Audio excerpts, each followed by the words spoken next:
जब मेरे खानदानी रईस माँ बाप को पता चला कि मैं उनका वो असली बेटा हूँ जो बचपन में कहीं खो गया था, तो वो मुझे वापस लेने के लिए भागे भागे आए। लेकिन भाई तुम्हारा भाई अलग ही स्वैग में, मैंने तो उन्हें सीधा रिजेक्ट कर दिया। क्यों? क्योंकि मेरे पास है एक कंजम्पशन सुपर रिबेट सिस्टम। सीधा हिसाब है, जितना पैसा खर्च करो उतना ही डबल होकर वापस मिलेगा। अब उस नकली लाडले को जो खानदान की गद्दी इतनी प्यारी लग रही है ना, मुझे उसकी रत्ती भर भी फिक्र नहीं है। इसलिए जब मेरी सो कॉल्ड बड़ी बहन शू शिन्यान मुझे लेने आई तो उसे लगा था कि मैं खुशी से नाचने लगूंगा, पर मैंने तो उसे बस एक ठंडी लुक दी और शांति से डीएनए टेस्ट कराने के लिए राजी हो गया। टेस्ट सेंटर के बाहर शू साहब यानी मेरे असली बाप पहले से ही इंतजार कर रहे थे। मुझे देखते ही उनका तो जैसे सिस्टम ही हैंग हो गया, क्योंकि मेरी शक्ल उनसे इतनी मिलती है जैसे किसी ने जेरोक्स कॉपी निकाल दी हो। उन्होंने अपना इंट्रोडक्शन देते हुए कहा, हेलो मैं शू गुआंगजेंग हूँ, तुम्हारा अंकल। पर मैंने बस एक छोटा सा हेलो बोलकर उनकी बोलती पर वही ताला लगा दिया। डीएनए टेस्ट के लिए मैंने साफ कह दिया कि भाई मेरे बाल ले लो, मुझे अपनी नसों में सुइयां घुसवाना या गले में वो रुई वाला डंडा डलवाना बिल्कुल पसंद नहीं है। शू साहब को कोई फर्क नहीं पड़ा, उन्हें तो बस टेस्ट से मतलब था। डॉक्टर भी बड़ा खिलाड़ी निकला, उसने फटाफट सैंपल लिया और बोला कि आधे घंटे में रिजल्ट आ जाएगा। मैंने कहा देखो भाई, जो तुमने कहा था वो मैंने कर दिया, अब मैं जा रहा हूँ। फिलहाल मेरा बस एक ही मिशन है, घर जाना और बिस्तर पर गिरकर घोड़े बेचकर सोना। शू साहब ने मुझे पीछे से आवाज देने की कोशिश की, पर उनकी बेटी शिन्यान ने उनका रास्ता रोक लिया। वो बोली, पापा नियन भाई अभी थोड़ा नर्वस है, आप उसे बस एक छोटा बच्चा समझकर माफ कर दो। एक बार डीएनए रिजल्ट आ जाने दीजिए, फिर देखते हैं। शिन्यान को लग रहा है कि जैसे ही रिपोर्ट आएगी और ये साबित होगा कि मैं शू खानदान का ही खून हूँ, तो मैं पूंछ हिलाते हुए वापस उनके पास दौड़ा चला आऊंगा। देखो भाई, ये अमीर घरानों का ड्रामा तो कभी खत्म ही नहीं होता। बूढ़े को लग रहा है कि शू फैमिली जो ऐशो आराम उस शू चियान को दे सकती है, वो मैं 7 जन्मों में भी नहीं कमा पाऊंगा। अब ये महान पिताजी सोच रहे हैं कि जब तक टेस्ट का रिजल्ट न आ जाए, मम्मी और छोटे भाई को कुछ न बताया जाए। उनकी बीवी ने चियान को अपनी आंखों का तारा बनाकर रखा है। अब अगर उसे अचानक पता चला कि उसका लाडला बेटा असल में उसका है ही नहीं, तो भाई साहब मम्मी जी का तो सिस्टम ही हैंग हो जाएगा। आखिर 21 साल तक पाल पोस कर बड़ा किया है, कोई नेटफ्लिक्स का सब्सक्रिप्शन नहीं है जो एक झटके में कैंसिल कर दे। पर असली मजा देखो, ये अंकल जी अकेले ही ख्याली पुलाव पका रहे हैं कि हम दोनों भाई हम साथ साथ हैं वाले प्रेम और राहुल की तरह शांति से रहेंगे। अरे चाचा, पहले मुझसे तो पूछ लो कि मुझे तुम्हारे उस घर में वापस आना भी है या नहीं। और वो चियान, क्या वो इतनी आसानी से अपनी गद्दी छोड़ देगा? खैर, इन लोगों के इमोशनल कचरे से दूर मैं तो हॉस्पिटल से निकला और सीधे टैक्सी पकड़कर अपने किराए के कमरे पर आ गया।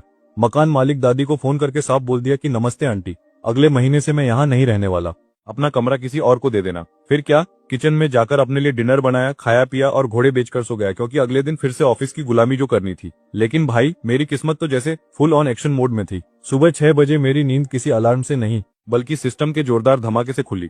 नया मिशन मिला है कि आज रात 12 बजे से पहले पूरे 40 लाख रुपए उड़ाने। रिवॉर्ड अभी लॉक है, पर भाई 40 लाख, लगता है आज जरा दिल खोलकर शॉपिंग करनी पड़ेगी।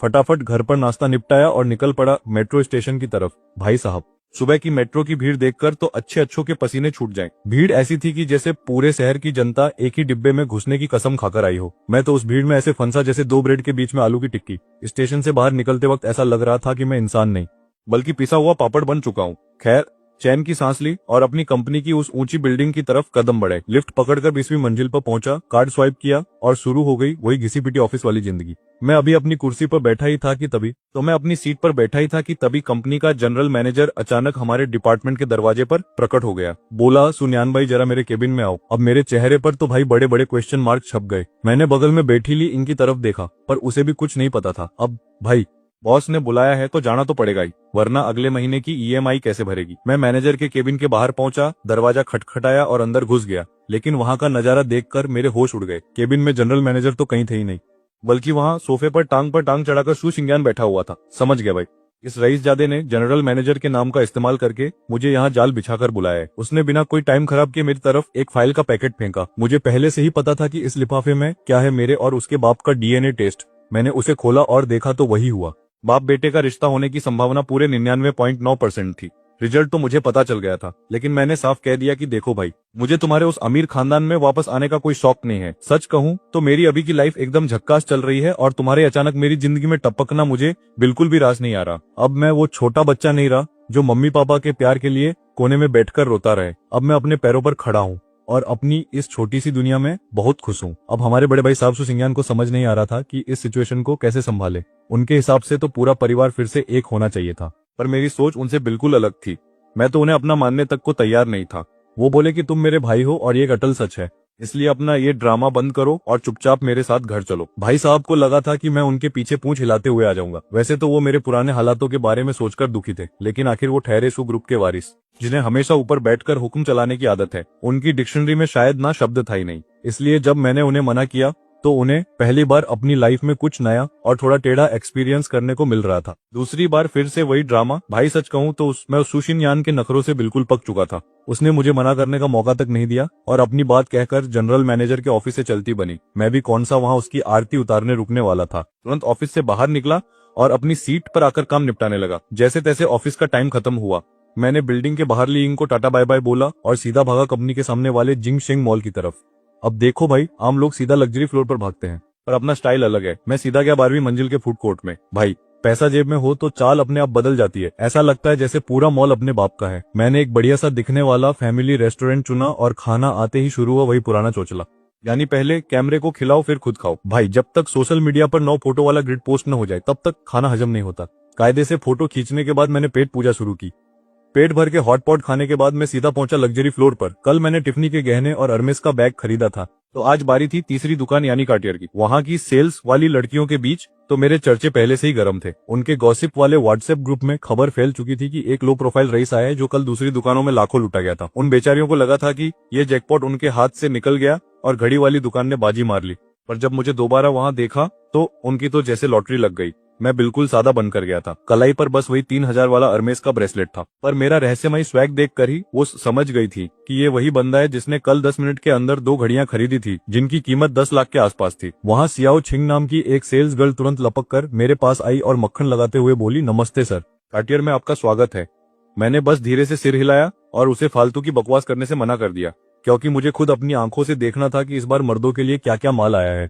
ये हैंड बैग देखने में तो काफी कड़क लग रहा है। मुझे वैसी चीजें पसंद है जो सिंपल और क्लासी हो, ना कि वो जिनमें बड़े बड़े लोगो चिपके हों और चिल्ला चिल्ला कर कहें कि मैं अमीर हूँ। ये वाला एकदम सही है। बेचारी सेल्स गर्ल शाओ छिंग का चेहरा थोड़ा उतर गया, क्योंकि इस बैग की कीमत 10,000 से भी कम थी। उसे लगा शायद उसका कमीशन कम हो जाएगा, पर फिर उसे याद आया कि कल मैंने शोरूम में क्या तबाही मचाई थी, तो वो तुरंत अपनी फॉर्म में आ गई और मक्खन लगाते हुए बैग निकाल लाई। बोली, सर आपकी चॉइस तो एकदम झकास है, ये प्योर लेदर है और इसकी चैन भी आप अपनी मर्जी से निकाल सकते हैं। मैंने कहा, ज्यादा ज्ञान मत पेल, बस इसे पैक कर दे। फिर मेरी नजर एक अंगूठी पर पड़ी, लव सीरीज की रोज गोल्ड डायमंड रिंग। इसकी कीमत थी 4,40,000। बैग के 10,000 मिलाकर कुल बिल बना 4.5 लाख। अब शाओ छिंग की तो बांछें खिल गईं। उसे समझ आ गया कि ये बंदा ऊपर से भले ही शांत दिख रहा हो, पर अंदर से तगड़ा मालदार है। कार्टियर का काम तमाम करके मैं सीधा पहुंचा एलवी के शोरूम। वहां के नए कपड़े तो मुझे कुछ खास नहीं लगे, जैसे किसी ने पुराने पर्दे सिल दिए हों, पर वहां मुझे एक गोल्ड बॉल वाला मिनी बैग दिख गया जिसका डिजाइन एकदम यूनिक था। मेरी किस्मत देखो, दुकान में आखिरी पीस बचा था जिसे मैंने तुरंत लपक लिया। पर मुझे लगा कि यार पैसे उस रफ्तार से खर्च नहीं हो रहे जैसा मैं चाहता हूँ, तो मैंने सोचा क्यों ना अपनी इस नसीली शक्ल को थोड़ा और चमकाया जाए। आखिर अमीर होने के बाद एक हैंडसम बॉय दिखना भी तो जरूरी है ना। मैंने मॉल में महंगे ब्रांड्स ढूंढना शुरू किया और कई सारे फेस मास्क और स्किन केयर सेट्स की झड़ी लगा दी ताकि खुद को थोड़ा पैम्पर कर सकूं। अभी मेरी शॉपिंग खत्म ही हुई थी कि तभी मेरे फोन की घंटी बजी। कोई अनजान नंबर था। मुझे लगा शायद फिर से कोई स्कैम कॉल होगा जो पूछेगा कि सर क्या आपको लोन चाहिए, पर तभी सिस्टम का नोटिफिकेशन आया कि मेरा शॉपिंग वाला टास्क पूरा हो चुका है। लो भाई, सिस्टम ने तो छप्पर फाड़ के दे दिया। मिशन रिवॉर्ड में 3 गुना बोनस मिला है और सीधा 1,20,00,000 मेरे बैंक अकाउंट में टपक गए। साथ ही डिंगसी बिल्डिंग के मालिकाना हक के कागज भी सिस्टम बैग में आ गए हैं। क्या ये वही डिंगसी बिल्डिंग है जो मैं सोच रहा हूँ? कसम से अब तो सबर नहीं हो रहा, जल्दी से उन पेपर्स को देखना है। मैंने फटाफट एक टैक्सी रोई ड्राइवर को सीधा शिन्यूफू चलने को कहा। अभी टैक्सी में बैठा ही था कि फिर से फोन बजने लगा, वही नंबर जिसे मैंने अभी इग्नोर किया था। थोड़ी देर सोचा और फिर कॉल उठा लिया। उधर से आवाज आई, मैं सुशिन्यान बोल रही हूँ। नाम सुनते ही मेरा माथा ठनक गया। भाई मैं कोई उनके खानदान का पाला हुआ नौकर नहीं हूँ जो जब भी ये लोग बुलाएं और मैं नाचने लगूं। उसका मूड खराब है तो इसमें मेरी क्या गलती? क्या मैं कोई डॉक्टर या थेरेपिस्ट हूँ जो उसका नखरा झेलूं? मैंने सीधा फोन काट दिया और उसे ब्लॉक लिस्ट की सैर पर भेज दिया। शांति। उधर कांगड़े हॉस्पिटल में सू सिन्यान के कमरे के बाहर अलग ही ड्रामा चल रहा था। फोन पर आई उस लड़के की भारी आवाज सुनकर उसे समझ आ गया कि उसे ब्लॉक कर दिया गया है। उसका बाप सू फू वहीं खड़ा था और बड़ी उम्मीद से पूछने लगा कि वो कब तक पहुंच रहा है। सू सिन्यान के होंठ कांपने लगे और आखिरकार उसने सच उगल ही दिया कि वो नहीं आएगा और उसने मेरा नंबर भी ब्लॉक कर दिया है। अब भला कब तक इस कड़वे सच को छुपाती? सच कहूं तो उस बाप को अपने उस बेटे के लिए रत्ती भर भी प्यार नहीं था, जिससे वो कभी मिला तक नहीं था। और जब उसने सुना कि बेटे ने आने से साफ मना कर दिया है, तो भाई साहब बाप की नजरों में मेरी इज्जत जमीन के भी नीचे धंस गई। उधर शिवसिन भी चुपचाप खड़ी रही। शायद वो भी सोच रही होगी कि अब जो है सो है। आखिर वो मुझे जबरदस्ती रस्सी से बांधकर तो ले जाने से रही। खैर, इन ड्रामों को पीछे छोड़कर मैं टैक्सी पकड़कर अपने आलीशान ठिकाने यानी शिन्यू हुआफू पहुंच गया। और भाई अमीर होने का असली मजा तो तब आया जब एलवी स्टोर के कर्मचारी मेरा सारा खरीदा हुआ माल लेकर खुद मेरे घर हाजिर हो गए। जैसे ही वो सेल्स वाले वहां से रफू चक्कर हुए, मैंने चैन की सांस ली और अपना सिस्टम बैकपैक खोला। वहां रखे प्रॉपर्टी पेपर्स को मैंने ऐसे निहारा जैसे कोई गरीब लॉटरी का टिकट देख रहा हो। पेपर्स को वापस ठिकाने लगाकर जैसे ही मैंने अपने फोन की स्क्रीन पर आज का टास्क देखा, मेरी आंखों के सामने अंधेरा छा गया। सिस्टम ने हुक्म दिया था कि आज रात 12 बजे से पहले पूरे 60 लाख उड़ाने हैं, और वो भी डीजिन ऑटो सिटी में जाकर। मतलब भाई पैसा है या हाथ का मैल जो खत्म होने का नाम ही नहीं ले रहा। और इस बार रिवॉर्ड में मिलने वाला था जनरेशन 3 का अनलॉक। अब ये क्या भला है, ये तो सिस्टम बाबू ही जाने। लेकिन एक बड़ा पंगा था, ये ऑटो सिटी शहर के एकदम कोने में यानी देहाती इलाके में थी। अब अगर ये टास्क पूरा करना है तो ऑफिस से छुट्टी लेनी पड़ेगी। परसों ही तो एक दिन की छुट्टी मारी थी। अब अगर आज फिर से छुट्टी मांगी तो मेरा वो खड़ू सुपरवाइजर मेरी आरती तो उतारेगा नहीं। मैंने सोचा चलो भाड़ में जाए सब, फिलहाल सुबह ऑफिस चलते हैं और दोपहर में कोई ना कोई जुगाड़ बिठा लेंगे। मैं फुर्ती से बिस्तर से उठा, ब्रश किया, मुंह धोया और बढ़िया से कपड़े पहनकर टिप टॉप तैयार हो गया। नए घर से डिंगसी बिल्डिंग जाने के लिए मैंने टैक्सी पकड़ी। जैसे ही मैंने बिल्डिंग के रिसेप्शन हॉल में कदम रखा, मुझे किसी के चिल्लाने की बड़ी उत्तेजित सी आवाज सुनाई दी। कोई पागलों की तरह चीख रहा था और तेज भागते हुए कदमों की आवाज मेरी तरफ बढ़ती जा रही थी। अरे ये देखो, ये तो डिंगसी बिल्डिंग का प्रॉपर्टी मैनेजर वांग दाफू है। भाई साहब का पेट देख रहे हो, ऐसा लग रहा है जैसे 3 महीने से प्रेग्नेंट हो और बड़ी मुश्किल से मेरी तरफ भागे चले आ रहे हैं। मैंने अपनी आंखें सिकोड़ी और मुझे अचानक याद आया, अरे हाँ, अब तो मैं इस पूरी बिल्डिंग का अकेला मालिक हूं ना, तो ये गोलू मोलू तो मेरे पीछे आएगा ही। मैंने पूछा, और वांग भाई सुबह सुबह क्या हालचाल, कोई जरूरी काम है क्या? अब ये बंदा मैनेजर की कुर्सी पर ऐसे ही नहीं बैठा। लोगों की शक्ल और हाव भाव पढ़ना इसे अच्छे से आता है। इसे तुरंत समझ आ गया कि मैं सबके सामने अपनी रईसी का ढिंढोरा नहीं पीटना चाहता। अमीरों के भी क्या अजीब चोचले होते हैं ना, लो प्रोफाइल रहने का छोटा सा गेम। खैर वो फौरन समझ गया और बात पलटते हुए बोला, वो साहिब, मेरी छोटी भतीजी को ट्यूशन पढ़ाने वाली बात का क्या हुआ? आपने कहा था ना कि आप अपने किसी क्लासमेट से पूछेंगे कि कोई होम ट्यूशन पढ़ाना चाहता है या नहीं। मैंने उसे शाबाश बेटे वाली नजरों से देखा और कहा, हाँ हाँ वांग जी बिल्कुल, आप मुझे व्हाट्सएप पर ऐड कर लो, मैं आपको अपने जूनियर्स के नंबर भेज दूंगा। मैंने अपना क्यूआर कोड उसके सामने किया और उसने बड़ी इज्जत से अपना फोन निकालकर उसे स्कैन किया। मैंने कहा, वांग जी अब बाकी बातें व्हाट्सएप पर ही होंगी। उसने भी सर हिलाया और मैं अपनी नौकरी की नौटंकी करने के लिए निकल पड़ा। बातचीत में 10 मिनट तो वैसे ही फुस हो गए थे। अब अगर और देर की तो साला ऑफिस में लेट होने पर बायोमेट्रिक पंचिंग मेरी बैंड बजा देगी। मैं सीधा स्टाफ लिफ्ट में घुसा और 20वीं मंजिल पर पहुंच गया। ऑफिस के एरिया में घुसते ही मैंने रास्ते में मिलने वाले हर इंसान को फॉर्मेलिटी वाली नमस्ते की और अपनी सीट पर जाकर बैठ गया। मेरी सीनियर लीग ने बड़े जान पहचान वाले अंदाज में मुझे ग्रीट किया। मैं अभी बैठा ही था कि तभी मेरे फोन पर वांग दाफू का मैसेज टपक पड़ा, जिसमें डिंगसी बिल्डिंग की बड़ी। अब यार ये बिल्डिंग के खर्चे और किराएदारों की लिस्ट तो देखो। कुछ नमूने किराएदारों को भारी डिस्काउंट मिल रहा है तो किसी को रेंट लेट देने की छूट। पुराने मालिक के साथ इनका जरूर कोई खास रिश्ता होगा, पर मेरे यहाँ ये भाईचारा और प्यार मोहब्बत नहीं चलने वाला। मैंने तुरंत वांग दाफू को मैसेज पेल दिया कि इस महीने तीसरी तिमाही का किराया 1-1 रुपए के हिसाब से कॉन्ट्रैक्ट के मुताबिक टाइम पर चाहिए। जो ज्यादा शाना बने या नखरे दिखाए उसका एग्रीमेंट खत्म करो और लात मारकर नया किराएदार ढूंढो। बेचारा वांग दाफू पहले इन रासूखदारों के सामने भीगी बिल्ली बना फिरता था, पर अब सीन बदल चुका है। अब पूरी डिंगसी बिल्डिंग मेरे अकेले के नाम पर है और वो मेरा राइट हैंड यानी मेरा वजीर है। जो पहले इन लोगों के सामने नौकर की तरह झुकता था, अब वो शेर बनकर सबकी बजाएगा। वांग दाफू ने फटाफट सबको ग्रुप मैसेज भेजकर उनकी खुशियां छीन ली और इधर मैं अपने बोरिंग ऑफिस वाले मोड में वापस आ गया। दोपहर तक काम निपटाने के बाद मैं अपनी छुट्टी की अर्जी लेकर सुपरवाइजर के केबिन में घुस गया। वो मुझे देखकर ऐसे शक्ल बनाने लगा जैसे मैंने उसकी किडनी मांग ली हो और बोला, अरे शाओ भाई तुम तो आए दिन गायब रहते हो। अभी परसों ही तो 1 दिन की छुट्टी दी थी, अब फिर आधे दिन की छुट्टी चाहिए। ऊपर वाले लीडर्स पूछेंगे तो मैं क्या जवाब दूंगा? अब यार इस राइटर की लॉजिक देखो, मैं करोड़ों की बिल्डिंग का मालिक होकर यहाँ इस खूसट की डांट सुन रहा हूँ। मैंने भी फुल सीरियस होकर एटीट्यूड में बोल दिया, देखो बॉस मुझे बहुत जरूरी काम है, अगर आप छुट्टी मंजूर नहीं करते तो ये पकड़ो मेरा इस्तीफा, मैं अभी नौकरी छोड़ रहा हूँ।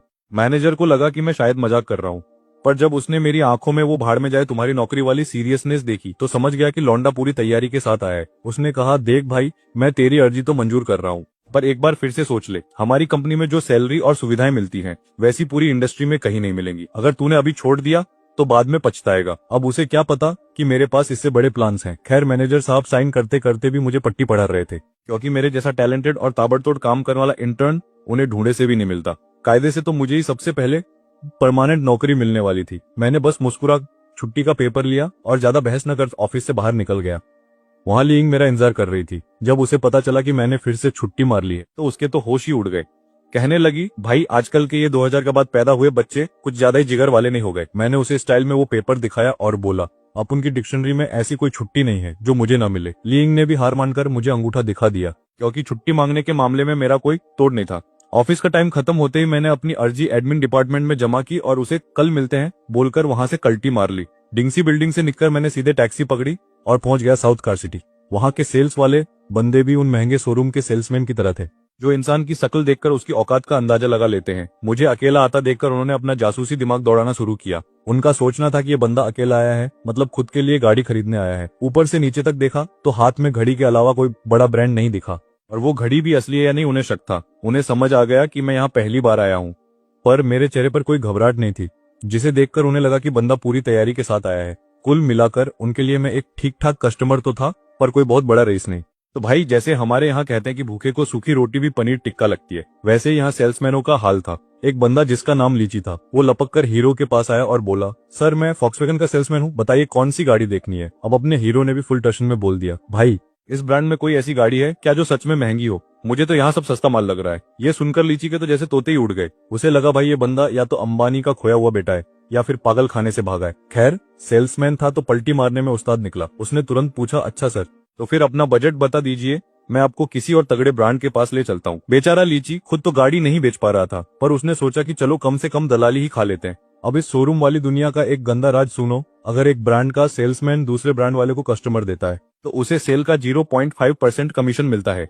अब आप कहोगे कि भाई ये तो चिल्लर है, लेकिन भाई 6 मिलियन की रकम में ये चिल्लर भी आईफोन दिलाने के लिए काफी है। हीरो ने जैसे ही हाँ बोला, लीची ने फौरन अपने सेल्स वाले ग्रुप में मैसेज डाल दिया, भाइयों 6 मिलियन का मोटा मुर्गा फंसा है, जिसे अपनी किस्मत चमकानी है, जल्दी आ जाओ। अब ग्रुप में तो खलबली मच गई, पर आधे से ज्यादा लोगों को लगा कि लीची का दिमाग सटक गया है। इतने पैसे वाला बंदा फॉक्सवैगन के पास क्या अपनी भैंस चराने आएगा? लीची को इस रिएक्शन की उम्मीद पहले से थी, क्योंकि भाई सेल्स की दुनिया में भी कुछ अतरंगी नमूने भरे पड़े होते हैं। तभी वहां वही जवान लड़का आया जिसे अभी थोड़ी देर पहले रॉल्स रॉयस वाले शोरूम से बाहर का रास्ता दिखाया गया था। बेचारा अभी नया नया था, इसलिए बाकी पुराने पापी सेल्समैनों ने उसे आगे कर दिया। उन्हें लगा कि लीची सबको चूना लगा रहा है और ये 6 मिलियन वाली बात सिर्फ एक फालतू का प्रैंक है। यार, ये बड़े शोरूम वाले भी ना शक्ल देख के औकात नापते हैं। जैसे ही हमारे हीरो को देखा, सारे पुराने सेल्समैन पतली गली से निकल लिए और बेचारे एक इंटर्न को आगे कर दिया। वैसे ये कोई पहली बार नहीं था, क्योंकि शोरूम के इन बड़े भेड़ियों ने नियम बना रखा है कि इंटर्न के पास वैसे भी कोई पावर नहीं होती। अब हमारी बेचारी इंटर्न ली, जो यहाँ अपनी किस्मत आजमा रही है, वो बड़े अदब से रोल्स रॉयस वाली तमीज दिखाने लगी। वो बोली, सर आपके बजट में हमारे पास बहुत सी धांसू गाड़ियां हैं। पर अपना हीरो ली की सीधा मुद्दे पर आया। वो बोला, देख भाई, मुझे ब्रांड से घंटा फर्क नहीं पड़ता, बस मेरे ये 60 लाख रुपए कहीं ठिकाने लग जाए वही बहुत है। चलो दिखाओ क्या माल है। अब ली को वैसे तो इस डील पर जरा भी भरोसा नहीं था, उसे तो बस बलि का बकरा बनाकर आगे कर दिया गया था। पर एक वजह यह भी थी कि लीकी ने पहले उसके साथ थोड़ी इंसानियत दिखाई थी, तो वो भी नहीं चाहती थी कि हीरो यहाँ सबके सामने बेइज्जत हो। लेकिन जैसे ही उसने सुना कि भाई का बजट 60 लाख है, कसम से उसके तो फ्यूज ही उड़ गए। उसे लगा शायद ये कोई छुपा रुस्तम रईस निकला। उसने झेपते हुए पूछा, सर आपको किस टाइप की गाड़ी में इंटरेस्ट है?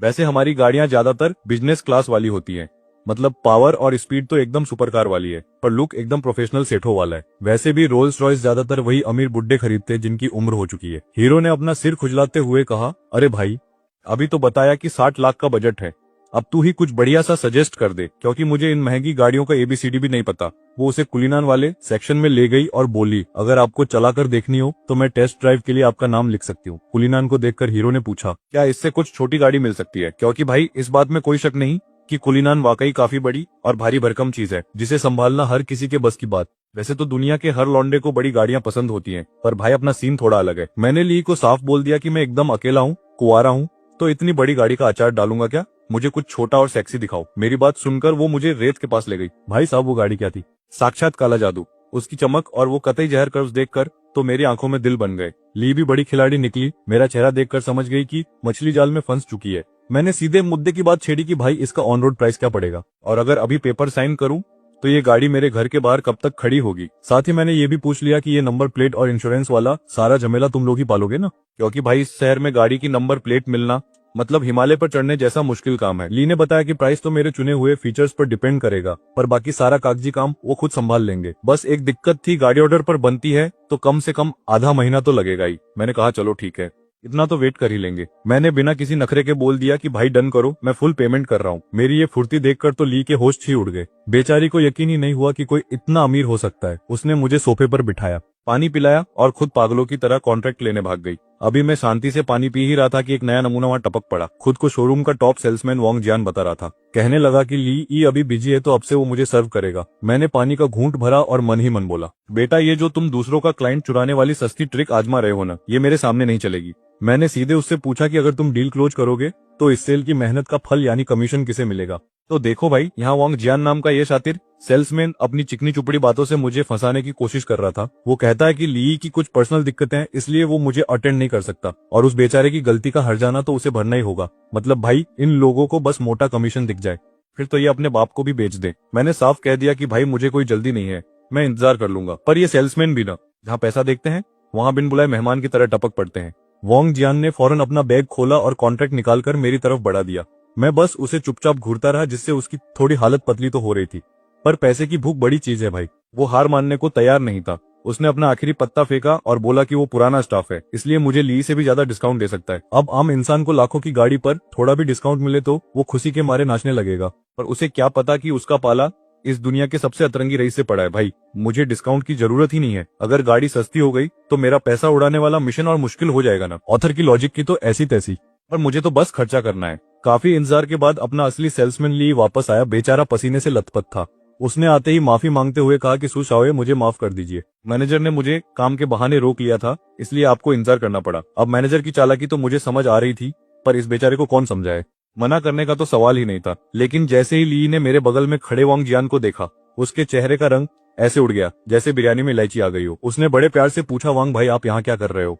अब पूछ तो वो ऐसे रहा था जैसे उसे पता ही ना हो कि वांग यहाँ कमीशन की खुशबू सूंघ कर आए। वांग भी कम खिलाड़ी नहीं था। बोला, अरे वो सू भाई का ही थोड़ा टाइम पास कर दूं। अब तुम आ गए हो तो मैं यहाँ काफी देर से अकेले इंतजार कर रहे तो सोचा थोड़ा टाइम पास कर दूं। भाई को पता था कि मैं उसका क्लाइंट नहीं बनने वाला, इसलिए वो वहां से खिसक लिया। मैंने सीधे मुद्दे की बात की और कहा, देखो भाई मेरे पास फालतू टाइम बर्बाद करने के लिए नहीं है। कॉन्ट्रैक्ट तैयार है तो लाओ, अभी साइन मारते। असल में मेरे दिमाग में वो 6 मिलियन घूम रहे थे जो खत्म होने का नाम ही नहीं ले रहे। मैंने अभी इंटरनेट पर सर्च किया था कि लड़कों के लिए 1 मिलियन के आसपास कौन सी धांसू गाड़ी सही रहेगी और फिर सोचा कि इसके बाद सीधा पोर्से के शोरूम जाकर उसे भी लपेट लूंगा। ली एक कंपनी का, एक मेरा और एक वकीलों का। उसने कहा, सर देख लीजिए, कोई दिक्कत हो तो बता देना।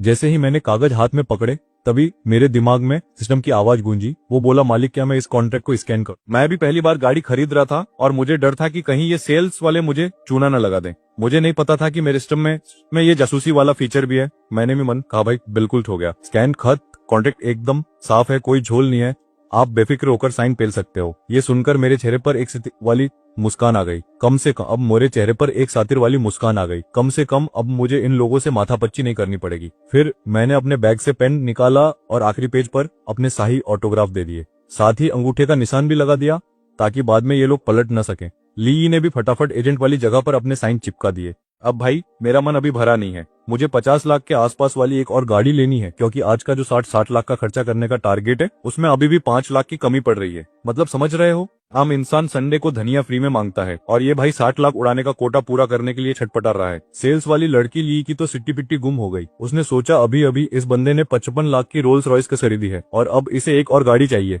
हालांकि ये वाली गाड़ी पिछली वाली से 10 गुना सस्ती थी, पर उनके शोरूम के हिसाब से तो ये भी तगड़ा माल था। लड़की ने मक्खन लगाते हुए कहा, सर अगर आपको मर्दों वाली धाकड़ सवारी चाहिए तो मैं आपको पोर्श सजेस्ट करूंगी। उन्हें की गाड़ियां लड़कों को बड़ी कूल लगती हैं। वहां आपको काइन मिल जाएगी जो 10 लाख के बजट में एकदम फिट बैठेगी। ये सुनते ही मेरी आंखों में वैसी ही चमक आई जैसी फ्री के खाने को देखकर आते। मैंने 55 लाख वाला वो रोल्स रॉयस का कीमती कॉन्ट्रैक्ट ऐसे मोड़ा जैसे कोई रद्दी का कागज हो और उसे अपने बैग में ठूस कसे सीधे पोर्श के शोरूम की तरफ निकल पड़ा। अब देखो भाई, रईसी की खबर जंगल की आग से भी तेज फैलती है। रोल्स रॉयस वाली सेल्स टीम ने पहले ही अपने गुपचुप सेल्स वाले व्हाट्सएप ग्रुप में खबर फैला दी थी कि एक मोटा मुर्गा, मेरा मतलब है एक करोड़पति ग्राहक मार्केट में निकला है। तो जैसे ही मैंने पोर्स के शोरूम में कदम रखा, वहां की गोल्ड मेडलिस्ट सेल्स गर्ल लिलित ने मुझे ऐसे घेरा जैसे की मिठाई को घेरती है। उसकी आवाज में इतनी मिठास थी कि मुझे लगा कहीं मुझे सुनते सुनते ही शुगर ना हो जाए। वे बड़े प्यार से बोली, नमस्ते सर, मैं लिलित हूँ, आपकी क्या सेवा कर सकती हूँ? मैंने शोरूम के बीचों बीच खड़ी उस सफेद रंग की चमचमाती गाड़ी को देखा जो काफी क्लासी लग रही थी। मैंने उसकी तरफ इशारा करके पूछा, वो जो सफेद वाली खड़ी है वो कौन सी बला है? लिलित ने दांत दिखाते हुए कहा, सर आप बहुत पार की नजर वाले हैं, ये हमारी क्लासिक व्हाइट काइन है। सेल्स वाली लड़की चहकते हुए बोली, सर ये हमारी सबसे हॉट सेलिंग कार है, जवान लड़कों की तो ये पहली पसंद है। क्या आप टेस्ट ड्राइव लेना चाहेंगे? मैं अभी सेटिंग करवा देती हूँ। उसकी आंखों की चमक देखकर मुझे समझ आ गया कि उसे अपनी मोटी कमीशन की खुशबू आ गई है। वैसे इस गोल्डन व्हाइट मॉडल का लड़कों के बीच इतना क्रेज क्यों है, ये इसे पास से देखकर साफ पता चलता है। मैंने सीधे मुद्दे की बात की।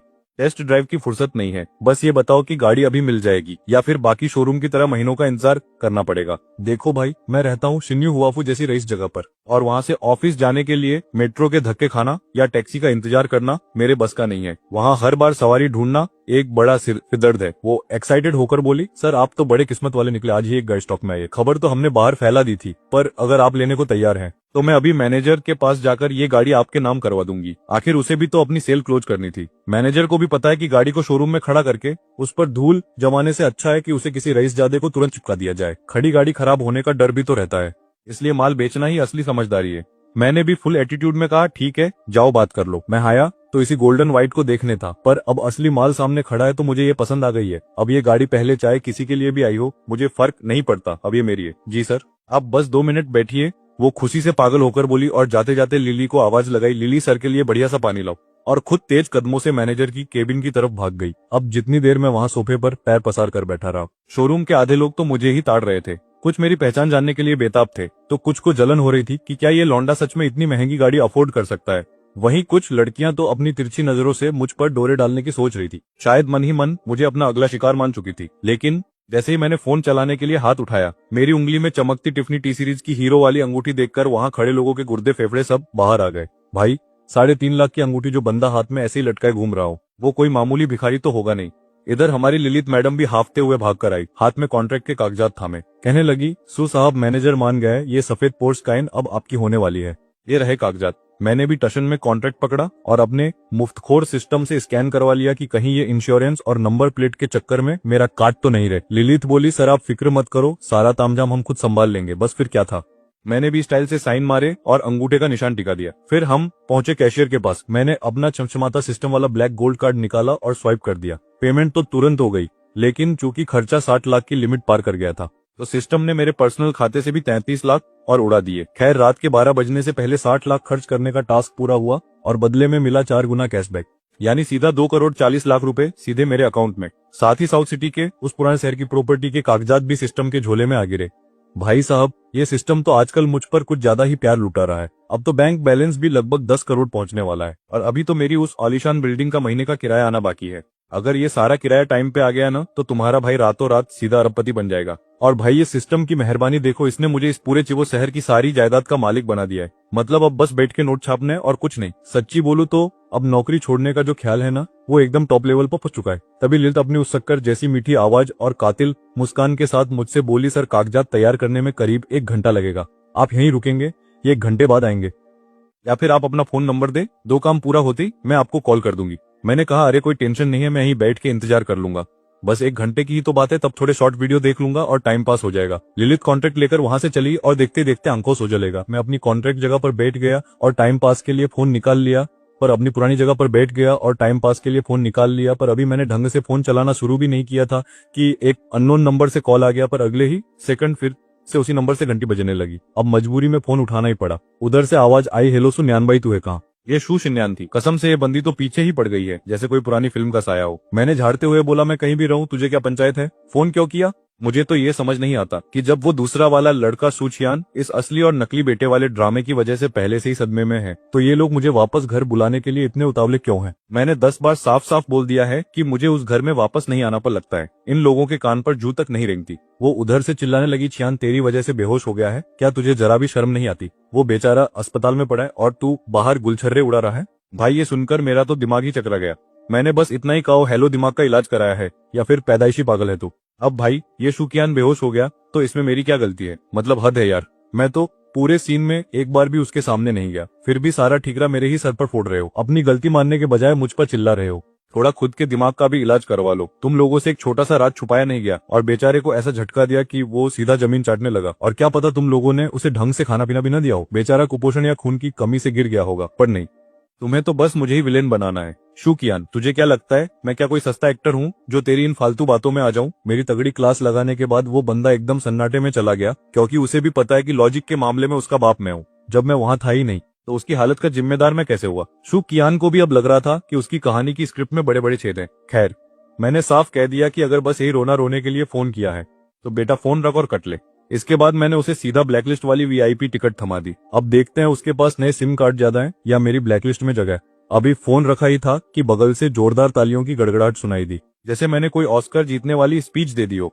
मैंने मुड़कर देखा तो वहां एक बड़ी ही चमकती धमकती और स्टाइलिश मैडम खड़ी थी। कसम से ऐसी अतरंगी बंदी अगर पहले कहीं देखी होती तो मुझे पक्का याद रहती। वो एकदम कातिलाना स्माइल के साथ मुझे देख रही थी। वो 3 ही कदम में चलकर मेरे सामने आकर बैठ गई। कहने लगी, मेरा नाम लियू क्विंकिंग है, तुम्हारा क्या है? अभी जो तुमने फोन पर सबकी फाड़ के रख दी ना, वो परफॉर्मेंस देखकर तो मैं तुम्हारी फैन हो गई और अब मुझे तुमसे जान पहचान बढ़ानी है, मिस वू। अरे ओ मैडम, इतना भी मत चौंको मेरी फुर्ती देख के। सालों तक जो मैंने दुनिया वालों के पिछवाड़े लाल किए हैं उसके आगे ये कुछ नहीं है। मुझ जैसे अनाथ को अगर दुनिया के इस जंगल में जिंदा बचकर निकलना है तो हाथ पैर तो मारने ही पड़ेंगे ना, वरना ऊपर वाला कभी का बुलावा भेज देता। तभी लियू किंग अपना दांत चियारते हुए खुद का ही मजाक उड़ाए और पूछती है, वैसे तुम यहाँ गाड़ी खरीदने आए हो या? अरे यार, मैं भी कितनी पागल हूँ, शोरूम में लोग छोले भटूरे खाने तो आएंगे नहीं। वैसे तुमने कोई गाड़ी फाइनल की क्या?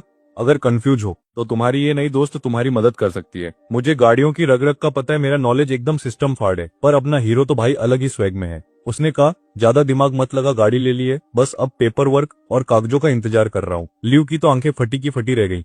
अरे वाह, कौन सी गाड़ी ली भाई? बताओ बताओ, मुझे भी नई गाड़ी लेनी है पर समझ नहीं आ रहा क्या लूं। तुम्हारी पसंद देखकर मुझे भी थोड़ा आइडिया मिल जाएगा। मैं एकदम सीरियस चेहरा बना कहा, क्लासिक व्हाइट, और कसम से अगर मेरे चेहरे पर वो कमीनी वाली हंसी नहीं होती तो वो पक्का यकीन कर लेती। लियू बेचारी सकपा गई और बोली, अरे यार, क्लासिक व्हाइट वो तो ऑफिस वाले बोरिंग अंकल लोगों के लिए होती है, मुझ जैसी कूल लड़की पे वो बिल्कुल सूट नहीं करेगी। उसे भी बड़ा ताज्जुब हुआ कि ये बंदा जो अभी थोड़ी देर पहले ज्वालामुखी की तरह फट रहा था, उसने इतनी शरीफों वाली गाड़ी कैसे चुन ली। सच में दोस्तों, शक्ल पे मत जाना, ये बंदा क्या आइटम है किसी को नहीं पता। अब लियू को लगा कि गाड़ी वाली बात तो फुस हो गई, तो उसने नया जाल फेंका। सुनो, तुम्हारी गाड़ी के कागजात कब तक तैयार होंगे? आज रात को पहाड़ी रास्तों पर एक जबरदस्त रेसिंग होने वाली है, क्या तुम्हारा मन है वहां चलने का? पर मैं भी कोई कच्चा खिलाड़ी नहीं हूँ।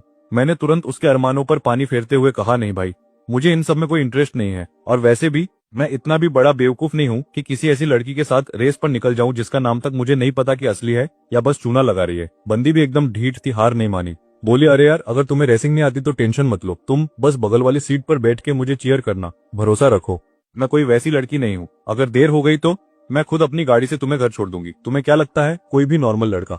भाई, मैंने तो सीधा मुंह पर बोल दिया कि क्या मैं पागल दिखता हूँ जो किसी भी राह चलती अजनबी लड़की के साथ अपनी गाड़ी भगाता फिरूंगा। मेरी इतनी साफ और कड़वी बात सुनकर लियू क्विंग का तो जैसे सिस्टम ही हैंग हो गया। उसे समझ नहीं आ रहा था कि क्या जवाब दे, पर शायद उसे मेरी बात में लॉजिक नजर आ गया। मतलब अपनी पूरी लाइफ में उस बंदी को आज तक किसी लड़के ने इतने गंदे तरीके से रिजेक्ट नहीं किया था। और अजीब बात देखो, अब उसे मुझ में और ज्यादा इंटरेस्ट आने लगा। वाह भाई, ये तो वही बात हो गई कि जो भाव न दे उसके पीछे पूरी दुनिया पागल। खैर, उसने हार नहीं मानी और बोली, चलो तुम्हारी परेशानी जायज है, पर अगर रेसिंग नहीं तो क्या हम दोस्त नहीं बन सकते? कम से कम अपना वीचेट तो दे दो। अब मैं फालतू की पंचायत नहीं करना चाहता था तो चुपचाप फोन निकाला, क्यूआर कोड स्कैन किया और उसे चलता किया। मिंग न्यानबाई का फ्रेंड रिक्वेस्ट एक्सेप्ट करते ही वो तो ऐसे खुश हुई जैसे उसे कोई लॉटरी लग गई हो। जाते जाते फिर वही रटा रटाया डायलॉग मार गई कि अगली बार पक्का रेस करेंगे। भाई, इन रईसजादों के लिए रेसिंग करना तो वैसे ही है जैसे हमारे यहाँ शाम को मोमोज खाना हर 2-4 दिन में इनका शुरू हो जाता है। पर मुझे पता था कि हम दोनों अलग दुनिया के लोग हैं, तो आगे मिलने का चांस बिल्कुल 0% है। करीब 40 मिनट तक मैं वहाँ वेटिंग एरिया में बैठा अपनी किस्मत को कोसता रहा। तब जाकर वो लिलित मैडम अपनी लंबी हिल्स मटकाते हुए वापस आई। बोली, मिस्टर सू, आपकी गाड़ी की नंबर प्लेट और सारे कागजात रेडी हैं। अगर आपके पास ड्राइविंग लाइसेंस है तो आप अभी अपनी सवारी लेकर सड़क पर आग लगा सकते हैं। मैंने एक चाबी अपने बैग में डाली और दूसरी हाथ में लेकर तसल्ली से सारे बिल और डॉक्यूमेंट चेक करने लगा कि कहीं इन शोरूम वालों ने मुझे चूना तो नहीं लगा दिया। जब सब कुछ एकदम टकाटक निकला उसके बाद ही मैंने सारे पेपर्स को मैंने अच्छे से फाइल में सेट कर दिया और चैन की सांस ली। चलो भाई, अपना काम तो हो गया। अब इस सेल्स वाली बंदी को थैंक यू बोलकर मैं अपनी नई चमचमाती कार लेकर वहां से निकलने ही वाला था। आखिर अब भाई के पास खुद की सवारी है तो ऑफिस आने जाने में उन खटारा बसों और ऑटो वालों के नखरे नहीं झेलने पड़ेंगे। लग्जरी लाइफ की शुरुआत हो चुकी थी।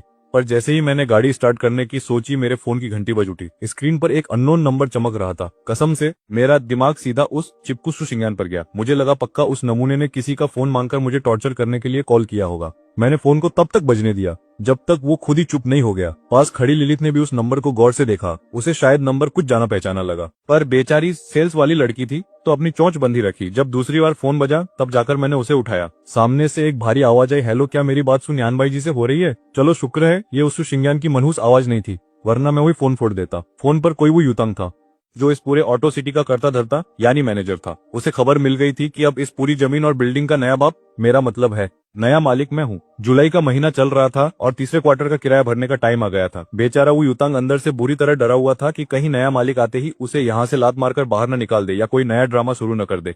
इसीलिए उसने बिना देर किए मुझे फोन घुमा दिया। मैंने भी उस कूल होकर समझाया कि देखो भाई, मालिक बदलने से तुम्हारा रेंट एग्रीमेंट खत्म नहीं होता। अब से पुराने मकान मालिक की जगह किराया सीधे मेरे जेब में यानी मेरे अकाउंट में डाल देना। मैंने उसे साफ कह दिया कि कॉन्ट्रैक्ट के हिसाब से बस टाइम पर पैसे पहुंचा देना। साथ ही मैंने उसे एक हल्की सी वार्निंग भी दे दी कि तुम्हारा एग्रीमेंट जल्द ही खत्म होने वाला है, तो अगर आगे भी यहाँ टिके रहने का इरादा है तो 1 महीने पहले ही मुझे इन्फॉर्म कर देना। आखिर इतनी बड़ी जगह है, अगर वो भाई खाली करके जाते हैं तो मुझे नया किराएदार ढूंढने के लिए टाइम तो चाहिए ही होगा। रेंट का नुकसान अपन को बिल्कुल पसंद नहीं है भाई। देखो भाई, अब नए किराएदार ढूंढना कोई बच्चों का खेल तो है नहीं, और अगर सब कुछ ठीक रहा तो पुराना वाला ही रिन्यू करेगा ना। वो युतांग को मेरी बातें सुनकर समझ आ गया था कि मैं उन खड़ूस मकान मालिकों में से नहीं हूँ जो बात बात पर कलेश करते हैं। पर वैसे भी जो बंदा चुपचाप पूरी की पूरी कीवो सिटी की जायदाद अपनी जेब में लेकर घूम रहा हो, उसे महीने के 50 करोड़ के रेंट से क्या ही फर्क पड़ेगा। जी हाँ, आपने सही सुना, महीने का 50 करोड़ मतलब साल के पूरे 600 करोड़। अब भाई ये कीवो सिटी शहर से थोड़ी दूर तो है और भीड़ भी कम है, पर जगह इतनी बड़ी है कि सारे रईस लोग अपनी चमकती गाड़ियां लेने यहीं आते हैं। मैंने उसे साफ कह दिया कि भाई देख, रेंट के कागजात और बैंक की डिटेल्स तेरे पास है, बस हर महीने की 5 तारीख से पहले पैसा मेरे अकाउंट में टपक जाना चाहिए। बेचारा वो युतांग इतना डर गया था कि उसने तुरंत हाँ कर दी। उसे मेरी आवाज से लग तो रहा था कि मैं काफी जवान हूँ, पर भाई के जलवे के आगे उसकी बोलने की हिम्मत नहीं हुई। मैंने भी ज्यादा भाव नहीं दिया और फोन काट दिया, क्योंकि इस फालतू की बकवास के चक्कर में मेरे 10 मिनट बर्बाद हो गए थे और मुझे गाड़ी चलानी थी। दूसरी तरफ ल्यू किंकिंग ने भी अपनी गाड़ी पसंद कर ली थी, पर शोरूम वालों के पास अभी कोई गाड़ी तैयार नहीं थी। बेचारी को 15 दिन का इंतजार करने को बोल दिया गया। जब वो बाहर आई और उसने मुझे न्यान भाई कहकर बुलाया तो एक सेकंड के लिए तो मैं भी हक्का बक्का रह गया। फिर याद आया कि अरे, ये तो मेरा ही नाम है जो मैंने इसे बताया था। मैंने सोचा चलो ठीक है, लियू मैडम अब थोड़ा फ्रैंक हो रही हैं।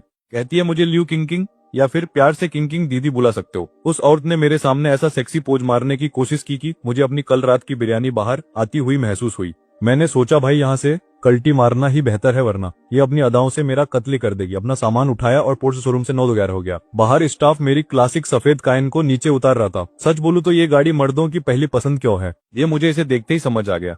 पहली नजर वाला प्यार हो गया था बॉस। जब मैं ड्राइविंग सीट पर बैठा तो ऐसी फीलिंग आई जैसे मैं किसी परियों की कहानी का हैंडसम राजकुमार हूँ। हालांकि शक्ल से तो मैं विलेन भी नहीं लगता। वैसे तो लाइसेंस मिलने के बाद मैंने गाड़ी को छुआ तक नहीं था, पर थोड़ी ही देर में मेरा अंदर का ड्राइवर जाग गया और मैं एकदम मजे में गाड़ी चलाते हुए सीधा शिन्यू वाफू पहुंच गया। गेट पर अपना नंबर रजिस्टर करवा दिया ताकि अगली बार से ये गार्ड लोग मेरा सिर न खाएं और मुझे बार बार एंट्री ना करनी पड़े। विला नंबर 1 की अंडरग्राउंड पार्किंग में गाड़ी घुसाई और 3-4 बार आगे पीछे करने के बाद आखिरकार रिवर्स पार्किंग में झंडे गाड़ दिए। घर पहुंचते ही मेरा फोन ऐसे चिल्लाने लगा जैसे मोहल्ले में क्लेश हो गया हो।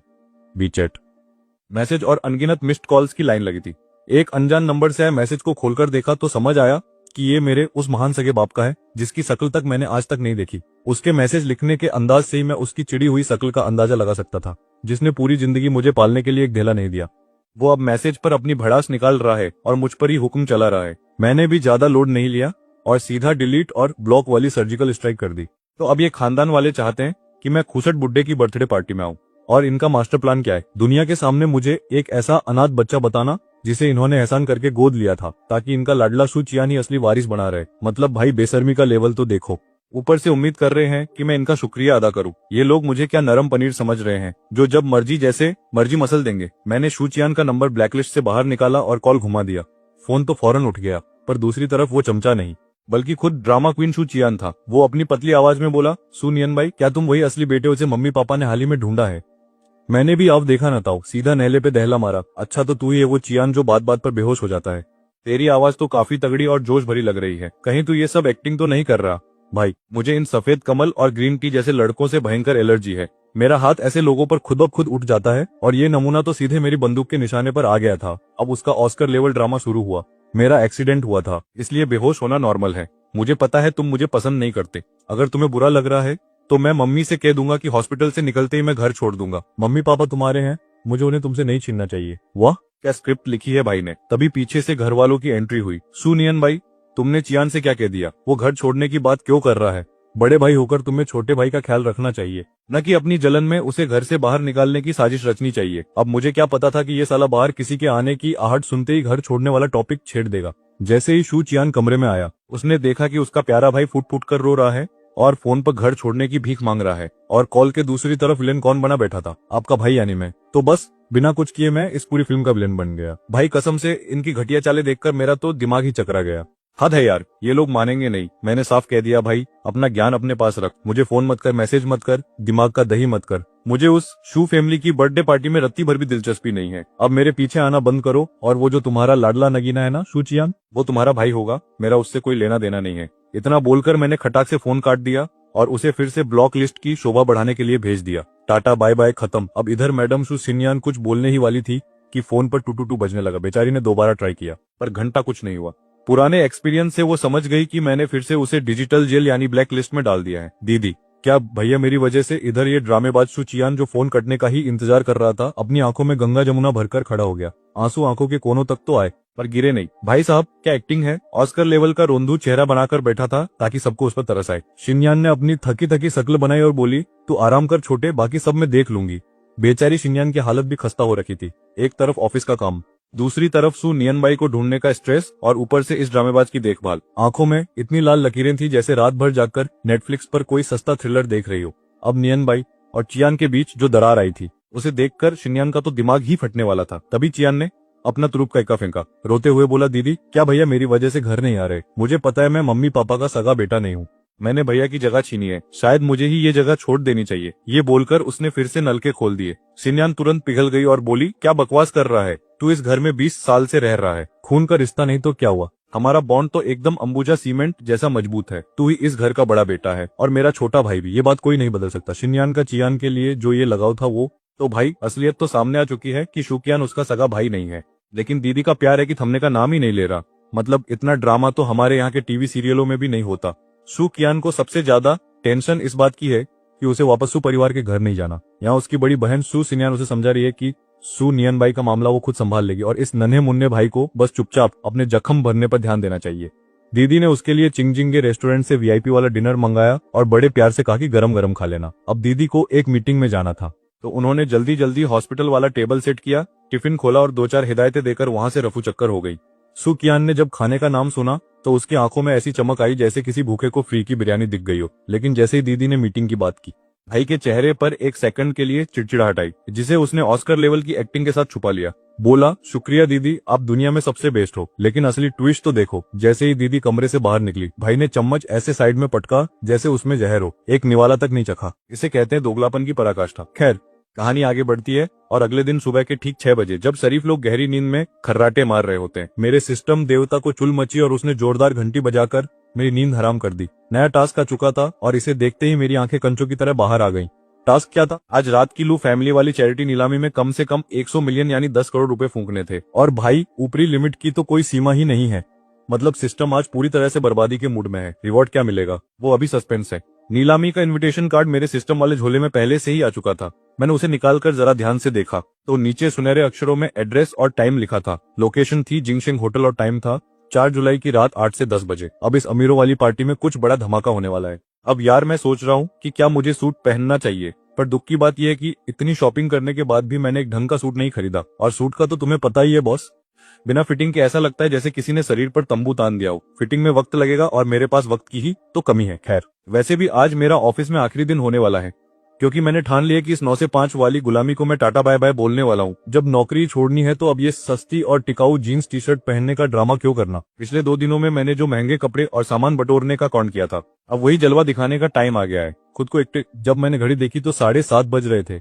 मैंने अपनी उस पोर्शे कायन की चाबी उठाई, हाँ वही जो तुम जैसे और मेरे जैसे मिडिल क्लास लोगों के सपनों में आती है, और बिजली की रफ्तार से बेसमेंट की तरफ निकल गया। पूरी रफ्तार से गाड़ी भगाते हुए मैं ठीक 8:30 बजे उस डिंगसी बिल्डिंग पहुंच गया। आज तो माहौल ही अलग था भाई। वो सिक्योरिटी गार्ड जो कल तक शकल देखकर मुंह बनाता था, आज ऐसे सलाम ठोक रहा था जैसे मैं उसके ससुर का इकलौता वारिस हूँ। फ्रंट डेस्क वाली मैडम की स्माइल तो इतनी लंबी थी कि लग रहा था होठों से कान छू लेगी। मैंने भी थोड़ा रईस वाला एटीट्यूड दिखाते हुए बस गर्दन हिला दी। जब मैं 20वीं मंजिल पर पहुंचा तो मेरा ये नया अवतार देख कर ली यिंग की तो आंखें फटी की फटी रह गई। वो हैरान होकर बोली, अबे ओए आज कौन सी जड़ी बूटी खाकर आए जो इतना चमक रहा है? अब इन बेचारों को कौन समझाए कि ऑफिस आते ही आम इंसान की आत्मा मर जाती है। पर मेरा तो सीन ही अलग था। मैंने मुस्कुरा कर कहा, कोई दवाई नहीं है मैडम, बस अब इस नौकरी की बैंड बजानी है। मैं रिजाइन कर रहा हूँ। अब मेरे जैसा बंदा जिसके पास पैकी बारिश हो रही हो वो यहाँ धक्के खाने थोड़े ही ना आएगा। उसे लगा मैं मजाक कर रहा हूँ, पर मैं तो फुल सीरियस था बॉस। मैंने तुरंत अपनी कुर्सी पर तशरीफ रखी, कंप्यूटर ऑन किया और वर्ड डॉक्यूमेंट खोलकर अपना रेजिग्नेशन लेटर टाइप करना शुरू कर दिया। भाई ये मेरा सारा बचा कुचा काम तू ही पकड़ ले। वैसे भी इस कबाड़ खाने में करने को कुछ खास बचा नहीं है। ये कंपनी एक डिजाइनिंग फर्म है और हमारा काम बस ऑर्डर लेना और डिजाइन के नक्शे पेलना है। वैसे मेरा असली टैलेंट तो गार्डन डिजाइनिंग में था, लेकिन लीइंग को डर था कि अगर मैंने सीधे उसे सारे प्रोजेक्ट दे दिए तो ऑफिस की चुड़ैलें फालतू की गॉसिप करेंगी। मैंने कहा ठीक है भाई, अगर तुझे इतनी फटने की बीमारी है तो मैं मैनेजर से पूछ लूंगा। ये सब बातें करते करते मैं साइड में चुपके से अपना इस्तीफा टाइप करने लगा। 10 मिनट के अंदर मैंने मैनेजर को अपना रेजिग्नेशन लेटर ईमेल कर दिया और अपनी फाइलों का रायता समेटने लगा। वो काम जो अभी शुरू होने थे, जो आधे लटके थे और जिन्हें क्लाइंट ने रिजेक्ट करके मेरी बेइज्जती की थी, उन सबको मैंने तमीज से अलग अलग फोल्डर में डाल दिया। तभी मुझे मैनेजर के केबिन में बुलावा आया। वो मेरा इस्तीफा ऐसे घूर रहा था जैसे मैंने उसकी जायदाद अपने नाम लिखवा ली हो। उसने पूछा, क्या यही तुम्हारा आखिरी फैसला है? मैंने भी फुल कॉन्फिडेंस में कह दिया, हाँ सर, बहुत सोच समझकर ये कदम उठाया है। अब वो इमोशनल होकर पूछने लगा कि भाई दिक्कत क्या है? तेरी तो सबके साथ इतनी अच्छी सेटिंग थी। अब उसे क्या बताता कि मेरी किस्मत का ताला खुल चुका है? तो मैंने एक मस्त फिल्मी कहानी पेल दी। मैंने कहा, सर एक बार मैंने एक लावारिस दादाजी की जान बचाई थी। उनके आगे पीछे कोई नहीं था, तो मरने के बाद वो अपनी करोड़ों की जायदाद मेरे नाम कर गए। अब मुझे बैठकर किराया वसूलना है और ऐश करनी है। मैनेजर की शक्ल देखकर लग रहा था उसे मेरी एक भी बात पर यकीन नहीं है, पर भाई वो माने या ना माने, मैंने तो मन बना लिया था। वैसे भी मैं यहाँ एक इंटर्न ही तो था, मेरा कौन क्या उखाड़ लेगा। रिजाइन करने के लिए 1 महीने का वो टॉर्चर वाला नोटिस पीरियड झेलने की जरूरत नहीं पड़ी। मेरा मैनेजर पहले तो ऐसे नाटक कर रहा था जैसे मैंने उसकी किडनी मांग ली हो, पर जब उसने मेरी शक्ल देखी तो समझ गया कि ये लड़का अब रुकने वाला नहीं है। आखिर में थक हार कर उसने पेपर्स पर साइन कर ही दिए। ठीक है, अपना काम खत्म करो और यहाँ से दफा हो जाओ, इससे पहले कि मेरा मूड खराब हो जाए। मैनेजर साहब का दिल अंदर ही अंदर रो रहा था, क्योंकि उन्हें लगा था कि उन्हें एक बढ़िया मुर्गी मिल गई है जो लंबे समय तक उनके लिए अंडे देगी। पर उन्हें क्या पता था कि मैं तो एक चलता फिरता टाइम बम हूँ। बेचारे बॉस का दिल ऐसे दुख रहा था जैसे उनका पहला ब्रेकअप हो गया हो। वो अब मेरी सूरत तक नहीं देखना चाहते थे, पर मैंने भी मौके का फायदा उठाकर उन्हें दुनिया का सबसे महान इंसान होने का झूठा सर्टिफिकेट थमा दिया। मैंने जाते जाते ये भी कह दिया कि आज ऑफिस के सब लोगों के लिए शाम की चाय और नाश्ता मेरी तरफ से होगा। जो खाना है मंगा लो, जाओ अपना काम पूरा करो और यहाँ से निकलो। मैनेजर ने चिढ़कर कहा। मैं भी स्कूल की आखिरी घंटी बजने के बाद भागने वाले बच्चे की तरह ऑफिस से बाहर निकला और बड़े प्यार से दरवाजा बंद किया ताकि साहब गुस्सा न हो जाएं। बाहर निकलते ही लीइंग एकदम से मेरे पास ऐसे आई जैसे मोहल्ले की कोई आंटी ताजा गॉसिप का इंतजार कर रही हो। मैंने कहा, अरे चिल मारो, बस अब अकाउंट्स डिपार्टमेंट से अपनी सैलरी लेनी है और मेरा काम खत्म। मैंने उन फाइलों का ढेर निकाला जो अभी भी अधूरी थी और जिन पर मैंने दुनिया भर के स्टिकी नोट्स चिपका रखे थे। मतलब अपना सारा फैलाया हुआ रहता अब दूसरों को समेटना था।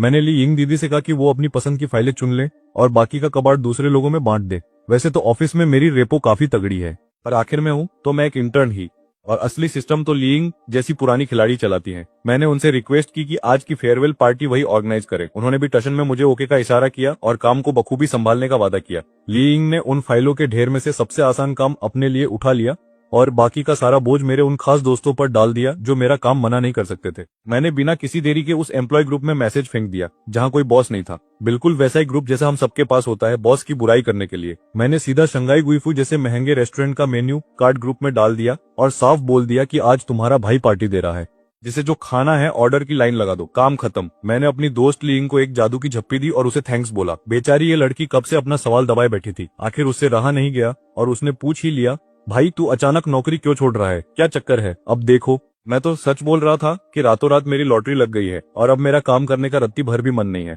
पर भाई कसम से इस दुनिया में सच की कोई वैल्यू ही नहीं है। लीइंग मुझे ऐसे देख रही थी जैसे मैं किसी पागल खाने से ताजा ताजा भाग कर आया हूँ। उसे लग रहा था मैं मजाक कर रहा हूँ। मैंने भी कंधे उचका दिए कि भाई तेरी मर्जी, यकीन कर या ना कर। मैंने अपना फोन निकाला और मेituan ऐप खोलकर सबका ऑर्डर एक करके बुक करना शुरू कर दिया। लीइंग को मेरी फिक्र सता रही थी। वो बोली, तू पागल तो नहीं हो गया? ये सब ऑर्डर करने के चक्कर में तेरी पिछले महीने की पूरी सैलरी उड़ जाएगी। अब उसे कौन समझाए कि हमारे पास इतना पैसा है कि हम उसे रद्दी समझकर जला दे। मैंने अपना हाथ स्टाइल से हवा में लहराया और अपनी कलाई पर बंदी चमकती हुई रोलेक्स ग्रीन वाटर घोस्ट घड़ी उसे दिखाई। वो मासूमियत से बोली, घड़ी तो बड़ी धांसू लग रही है, कौन से ब्रांड की है? अगली बार मैं भी देखूंगी। मतलब हद है यार, मेरा इतना महंगा स्वैग उसने एक झटके में कचरा कर दिया। उसे घंटा समझ नहीं आया कि मैं क्या दिखाना चाह रहा हूँ। मैंने दांत पीसते हुए कहा, मैडम ये सामने वाले जिनशिंग मॉल से खरीदी हुई असली रोलेक्स है। जैसे ही उसने जिनशिंग मॉल का नाम सुना, बेचारी ने जोर से थूक निकला। जिनशिंग मॉल मतलब वो जगह जहां आम इंसान सिर्फ एसी की ठंडी हवा खाने जाता है। कुछ खरीदने की औकात सबकी नहीं होती। अब जाकर उसे एहसास हुआ कि मामला कुछ बड़ा है और उसने मुझे ऊपर से नीचे तक ऐसे घूरना शुरू किया जैसे मैं कोई एलियन हूँ। तो भैया आज तुम्हारा भाई एकदम रईसजादा अवतार में निकला है। ऊपर एलवी का चमचमाता सूट, पैरों में नाइकी के जूते और कलाई पर वो वाली रोलेक्स जिसे देखकर चोरसुगी भी नियत डोल जाए। हाथ में टिफनी का ब्रेसलेट भी चमक रहा है। और हाँ, ली यिंग की तेज नजरों ने वो चीज ताड़ ली जिसे देखकर लड़कियों का बीपी हाई हो जाता है। मेरा असली एरमेस वाला बैग। बेचारी को पहले लगा कि शायद ये किसी सस्ते बाजार की फर्स्ट कॉपी होगी, पर जैसे ही उसे पता चला कि ये 100% असली माल है, उसकी तो चीख ही निकल गई। सच कहूं तो मेरे इस एक गेटअप की कीमत में किसी छोटे शहर में अच्छा खासा 2 BHK फ्लैट आ जाए। ली यिंग के तो तोते उड़ गए। मैंने टशन में कहा, क्यों, अब तो यकीन हो गया ना कि रातों रात तुम्हारे इस भाई की किस्मत चमक गई है। वो बेचारी हक्की बक्की होकर बोली, हाँ भाई, अब से तू जो बोलेगा मैं उस पर आंख बंद करके यकीन करूंगी। वैसे ली यिंग की माली हालत पहले मुझसे काफी बेहतर थी, पर उसकी भी इतनी हिम्मत नहीं थी कि एक जोड़ी जूतों पर हजारों लाखों उड़ा दे। उसे लगता है कि इतने पैसे तो अच्छे खाने पीने पर खर्च होने चाहिए। अब उसने मुझसे पूछ लिया, भाई इस्तीफा तो दे दिया, पर आगे का क्या सीन है।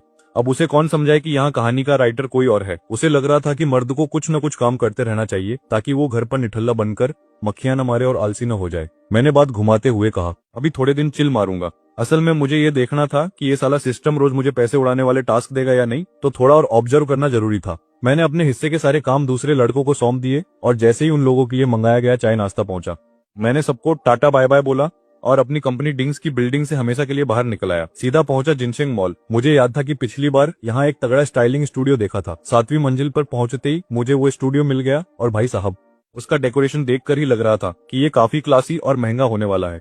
अरे भाई साहब, जैसे ही मैंने अंदर पैर रखा, वहाँ का ताम झाम देखकर मेरी आंखें फटी की फटी रह गई। कसम से क्या जबरदस्त सजावट थी। तभी एक मैडम लपक कर मेरे पास आई और बोली, नमस्ते सर, परफेक्ट स्टाइलिंग स्टूडियो में आपका स्वागत है। बताइए आज आपको कौन सा नया अवतार चाहिए। अब देखो भाई, मैंने जो कपड़े पहने थे उन्हें देखकर कोई भी बता देता कि मैं किसी बहुत बड़े खानदान का रईस शहजादा हूँ। मैंने भी पूरे टशन में कहा, देखो आज रात मुझे एक चैरिटी ऑक्शन में जाना है, तो मुझे ऐसा लुक चाहिए जो सबको हिला कर रख दे। क्या तुम्हारे पास कोई ऐसा स्टाइलिस्ट है जो इस लेवल का काम कर सके। अब ये स्टूडियो शहर के सबसे महंगे मॉल में था, तो जाहिर है इनकी औकात तो होगी ही। वो बोली, जी सर, हमारे पास टोनी वू है, उन्होंने बड़े बड़े रईसों का मेकओवर किया है, पर हाँ, टोनी वू का रेट बाकी स्टाइलिस्ट से थोड़ा ज्यादा है। मैंने उनकी तरफ एक तिरछी नजर घुमाई और बोला, कोई बात नहीं, अगर चीज बढ़िया है तो पैसे की फिक्र मत करो, पर हाँ एक बात कान खोल कर सुन लो, अगर रिजल्ट धांसू नहीं हुआ तो मैं एक पैसा नहीं देने वाला। वो मुस्कुरा कर बोली, सर हम यहाँ अपनी साख के लिए काम करते हैं, चूना लगाने के लिए नहीं। आप बस 2 मिनट बैठिए, मैं अभी टोनी वू को बुलाकर लाती हूँ। मैं जाकर शीशे के सामने वाली कुर्सी पसर गया। भाई साहब, कुर्सी इतनी आरामदायक थी कि मन किया वहीं सो जाऊं, पर तभी वो मैडम वापस आई और उनका चेहरा देखकर ऐसा लग रहा था जैसे उनकी लॉटरी लगते लगते रह गई हो। मुझे थोड़ा थोड़ा अंदाजा तो हो गया था कि अंदर क्या खिचड़ी पक रही है, पर मैंने सोचा जब तक रायता मेरे सामने नहीं फैलता तब तक मैं भी अनजान बना रहता हूँ। वो हकलाते हुए बोली, सर वो असल में टोनी वो अभी किसी और का मेकओवर कर रहे हैं, तो फिलहाल वो फ्री नहीं है। मैंने मन ही मन सोचा, लो भाई, शुरू हो गया इन कहानियों वाला टिपिकल ड्रामा। पर वो कहने लगी कि हमारे स्टाइलिस्ट अपने काम की क्वालिटी से समझौता नहीं करते, और ये कहकर वो आगे का जुगाड़ करने निकल गई। ज्यादा इंतजार नहीं करना पड़ा। वो एक बंदे को लेकर मेरे पास आ गई और बोली, सर ये हमारे स्टोर के एरिक हैं, जो स्टाइलिंग के उस्ताद हैं, खासकर शाम की पार्टी वाले लुक्स में तो इनका कोई जवाब नहीं। एरिक ने मुझे अपना पोर्टफोलियो दिखाया और भाई सच बताऊं तो उसके पास कुछ ऐसे लुक्स थे जिन्हें देखकर मेरी आंखें फटी की फटी रह गईं। मैंने उसे साफ कह दिया, देख भाई, इसे जितना हो सके सिंपल रखना, ज्यादा तामझाम मुझे पसंद नहीं है, वरना सिर पर वो अजीब सा कचरा दिखने लगता है, और अगर जरा भी गलती हुई तो लगेगा जैसे सिर पर सोने का ताज पहनकर घूम रहा हूँ, जो बहुत ही छपरी लगता है। एरिक बोला, समझ गया सर, चलिए पहले बाल धो लेते हैं। वो मुझे हेयर वॉश वाले एरिया में ले गया और मेरी प्राइवेसी का इतना ख्याल रखा कि बकायदा पर्दे खींच दिए जैसे अंदर कोई बहुत बड़ा स्कैम होने वाला हो। भाई इस पूरे हुलिये को बदलने में पूरे 4 घंटे लग गए। सुना है ये लुक सुपरस्टार डैनियल वू के रेड कार्पेट वाले लुक की 1 बाय 1 हूबहू नकल है। ये जो सूट और एक्सेसरीज मैंने पहनी थी वो सब इसी स्टूडियो वालों ने दी थी, और ये सब मेरे कुल खर्चे में जोड़ दिया गया। अब क्योंकि ये खर्चा उस नीलामी का हिस्सा नहीं था तो मुझे अपनी जेब से कार्ड घिसना पड़ा, पर चलो कोई बात नहीं, बैंक में करोड़ों पड़े हैं, तो एक मेकओवर के चक्कर में मैं कंगाल तो नहीं होने वाला। जब मैं उस परफेक्ट स्टाइल स्टूडियो से बाहर निकला तब मुझे अचानक याद आया कि मैं तो खुद गाड़ी चला कर आया था। अब यार, जब बंदा ऐसे सूट बूट में टिप टॉप होकर हाई सोसाइटी की महफिल में जा रहा हो तो खुद स्टीयरिंग पकड़ना थोड़ा डाउन मार्केट लगता है। इसलिए मैंने तुरंत फोन निकाला और ऑनलाइन एक लग्जरी कार ड्राइवर बुक कर लिया। अब मैं उस काले रंग के डैनियल वू स्टाइल वाले सूट में अपनी पॉर्श केन के पास स्टेशन में खड़ा था, और भाई मॉल के बाहर मैं किसी अजूबे से कम नहीं लग रहा था। लड़कियां तो पागलों की तरह फोन निकाल कर मेरी वीडियो बनाने लगी। मुझे सच में उन लोगों से बड़ी दिक्कत है जो बिना पूछे बस कैमरा तान देते हैं और वीडियो बनाना शुरू कर देते हैं जैसे मैं कोई चिड़ियाघर का जानवर हूँ। आखिर मैनर्स नाम की भी कोई चीज होती है या नहीं। मेरा इन लोगों के साथ कोई पुराना दोस्ताना तो है नहीं, पर यहाँ भीड़ इतनी ज्यादा थी कि मुझे अपना कीमती चेहरा छुपाकर निकलना पड़ा ताकि ये लोग मेरी फोटो न खींच ले। शुक्र है मेरी सवारी जल्दी आ गई। और भाई सरप्राइज, मेरा ड्राइवर कोई खड़ूस अंकल नहीं बल्कि एक लड़की थी। मैंने कहा, हेलो मैडम, गाड़ी का नंबर 546 आप ही हो क्या? ऑर्डर कंफर्म किया, चाबी उसके हाथ में थमाई और मैं पिछवाड़े वाली सीट पर नवाबों की तरह पसर गया। जाना कहाँ था? वही अपना जिंगशिंग होटल। मैडम बोली, सर जरा सीट बेल्ट लगा लो। आजकल ट्रैफिक पुलिस वाले पीछे बैठने वालों को भी नहीं छोड़ते। मैंने भी शरीफ बच्चा बनकर बेल्ट लगा ली। ये जिंगसेंग होटल और जिंगसेंग मॉल बिल्कुल पड़ोसियों की तरह चिपके हुए हैं। शायद लू ग्रुप वालों ने पूरा मोहल्ला ही खरीद रखा है, तभी तो हर चीज का नाम एक जैसा है। गाड़ी होटल पहुंच गई, पर अभी टाइम काफी बचा था और मुझे बाहर धूप में घूमने का कोई शौक नहीं था, तो मैंने सोचा क्यों न एक रूम बुक करके थोड़ी देर घोड़े बेचकर सोया जाए। रात के 7:50 पर जब मैं नीचे आया तो नीलामी वाली जगह पर मेला लगा हुआ था। अब देखो, दुनिया को दिखाने के लिए मैंने अपने सूट की जेब में हाथ डाला, पर असली माल तो मेरे सिस्टम वाले जादुई बैग में था। मैंने वहां से अपना इनविटेशन कार्ड निकाला और गेट पर खड़े भाई साहब को थमा दिया। कार्ड देखते ही उस गार्ड के चेहरे के भाव ऐसे बदले जैसे किसी ने रिमोट से चैनल बदल दिया हो। पहले जो शक्ल सड़ी हुई थी, अब उस पर बत्ती सी चमक रही थी। वो झुककर बोला, गुड इवनिंग सू साहेब, आइए मैं आपको आपकी सीट तक छोड़ देता हूँ। इस लू चैरिटी नीलामी में कोई प्राइवेट कैबिन तो थे नहीं, सबको एक ही हॉल में बिठाया गया था। पर हाँ, आगे वाली सीटें पीछे वालों से काफी ज्यादा चौड़ी और आलीशान थी। आखिर पैसे का चक्कर बाबू भैया। वो गार्ड मुझे इज्जत के साथ सबसे आगे वाली लाइन की तरफ ले गया। भाई साहब, ये जगह एकदम सेंटर में तो नहीं थी, पर कसम से एकदम साइड में भी नहीं थी। तभी मेरे अंदर का कीड़ा बोला, मानना पड़ेगा, जब ये सिस्टम अपनी उंगलियां चलाता है ना तो कुछ ना कुछ गजब ही होता है। पर भाई मेरी तो बोलती बंद हो गई जब मैंने लियू किंग को दोबारा वहां देखा। मतलब इस कहानी के ऑथर को मेरे मजे लेने में बड़ा स्वाद आता है ना। फिर से वही चेहरा।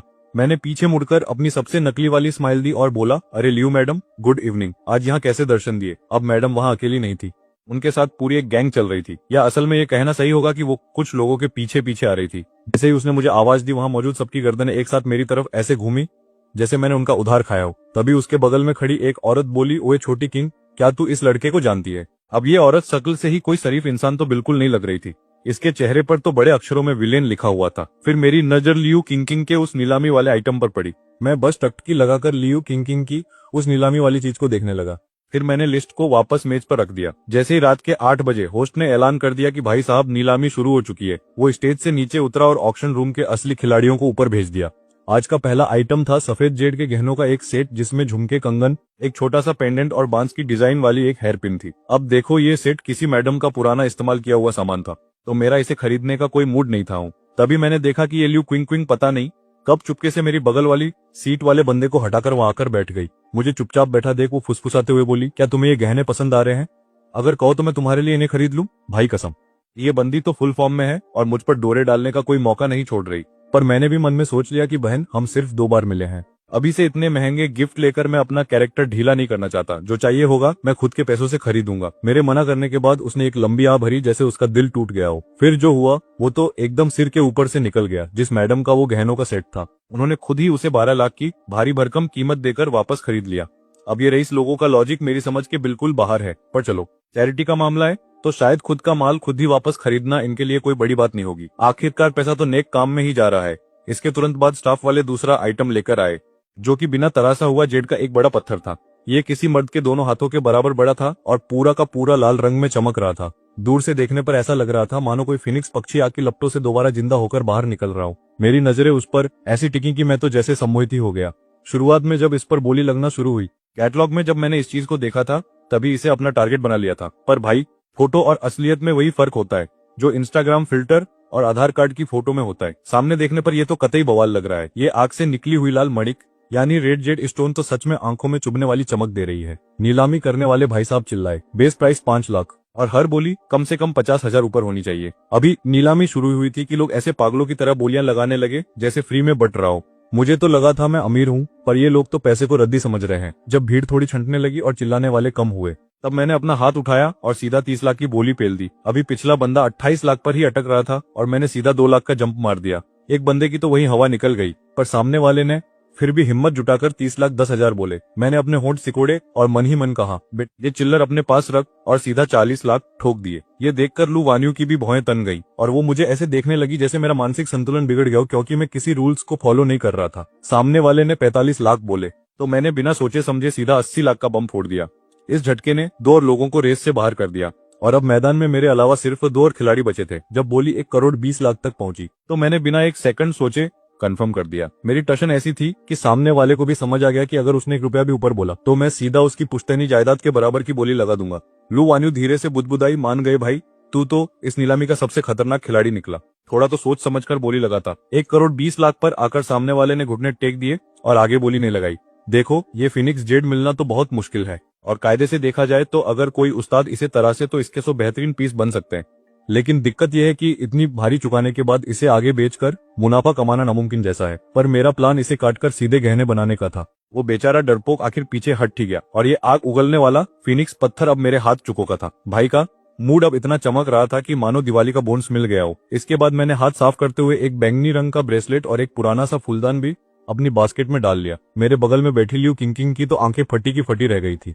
उसे लग रहा था कि शायद मैं पैसे छापने की मशीन साथ लेकर आया हूँ। मैंने धीरे से उसे टोकते हुए कहा, सुनो, ये नैन भाई बुलाना बंद करो, मुझे सीधा शाओसु कहो। यार, खुद के जाल में फंसना किसे कहते हैं ये मुझसे सीखो। अपनी पहचान छुपाने के लिए झूठ क्या बोला। अब हर बार जब वो मुझे उस नाम से बुलाती है तो मेरे अंदर ऐसी अजीब सी बेचैनी होती है जैसे किसी ने पीठ पर लाल मिर्च रगड़ दी हो। लियू बेचारी चुप हो गई कि इस पूरी भीड़ में सिर्फ वही एक पागल है जो ईमानदारी से दोस्ती निभाने आई है। उसने मुझसे फुसफुसाते हुए पूछा, नैन भाई, अभी तो आधी नीलामी भी नहीं हुई और तुमने लगभग 10 करोड़ उड़ा दिए। क्या तुम्हारे घर वाले तुम्हें घर से बाहर नहीं निकाल देंगे? अब उसे क्या पता कि अपनी लाइफ में कोई टोकने वाला है ही नहीं। सारा पैसा अपना है और खर्च करने का स्वैग भी अपना। हालांकि मैंने उसे ये कभी नहीं बताया कि मैं एक अनाथ हूँ। फिर उसने असली सवाल दागा, क्या तुम्हारा निशाना भी शहर के पश्चिमी हिस्से वाली वो जमीन है? वहाँ तो आधे से ज्यादा लोग उसी के लिए गिद्ध की तरह नजरें गड़ाए बैठे हैं।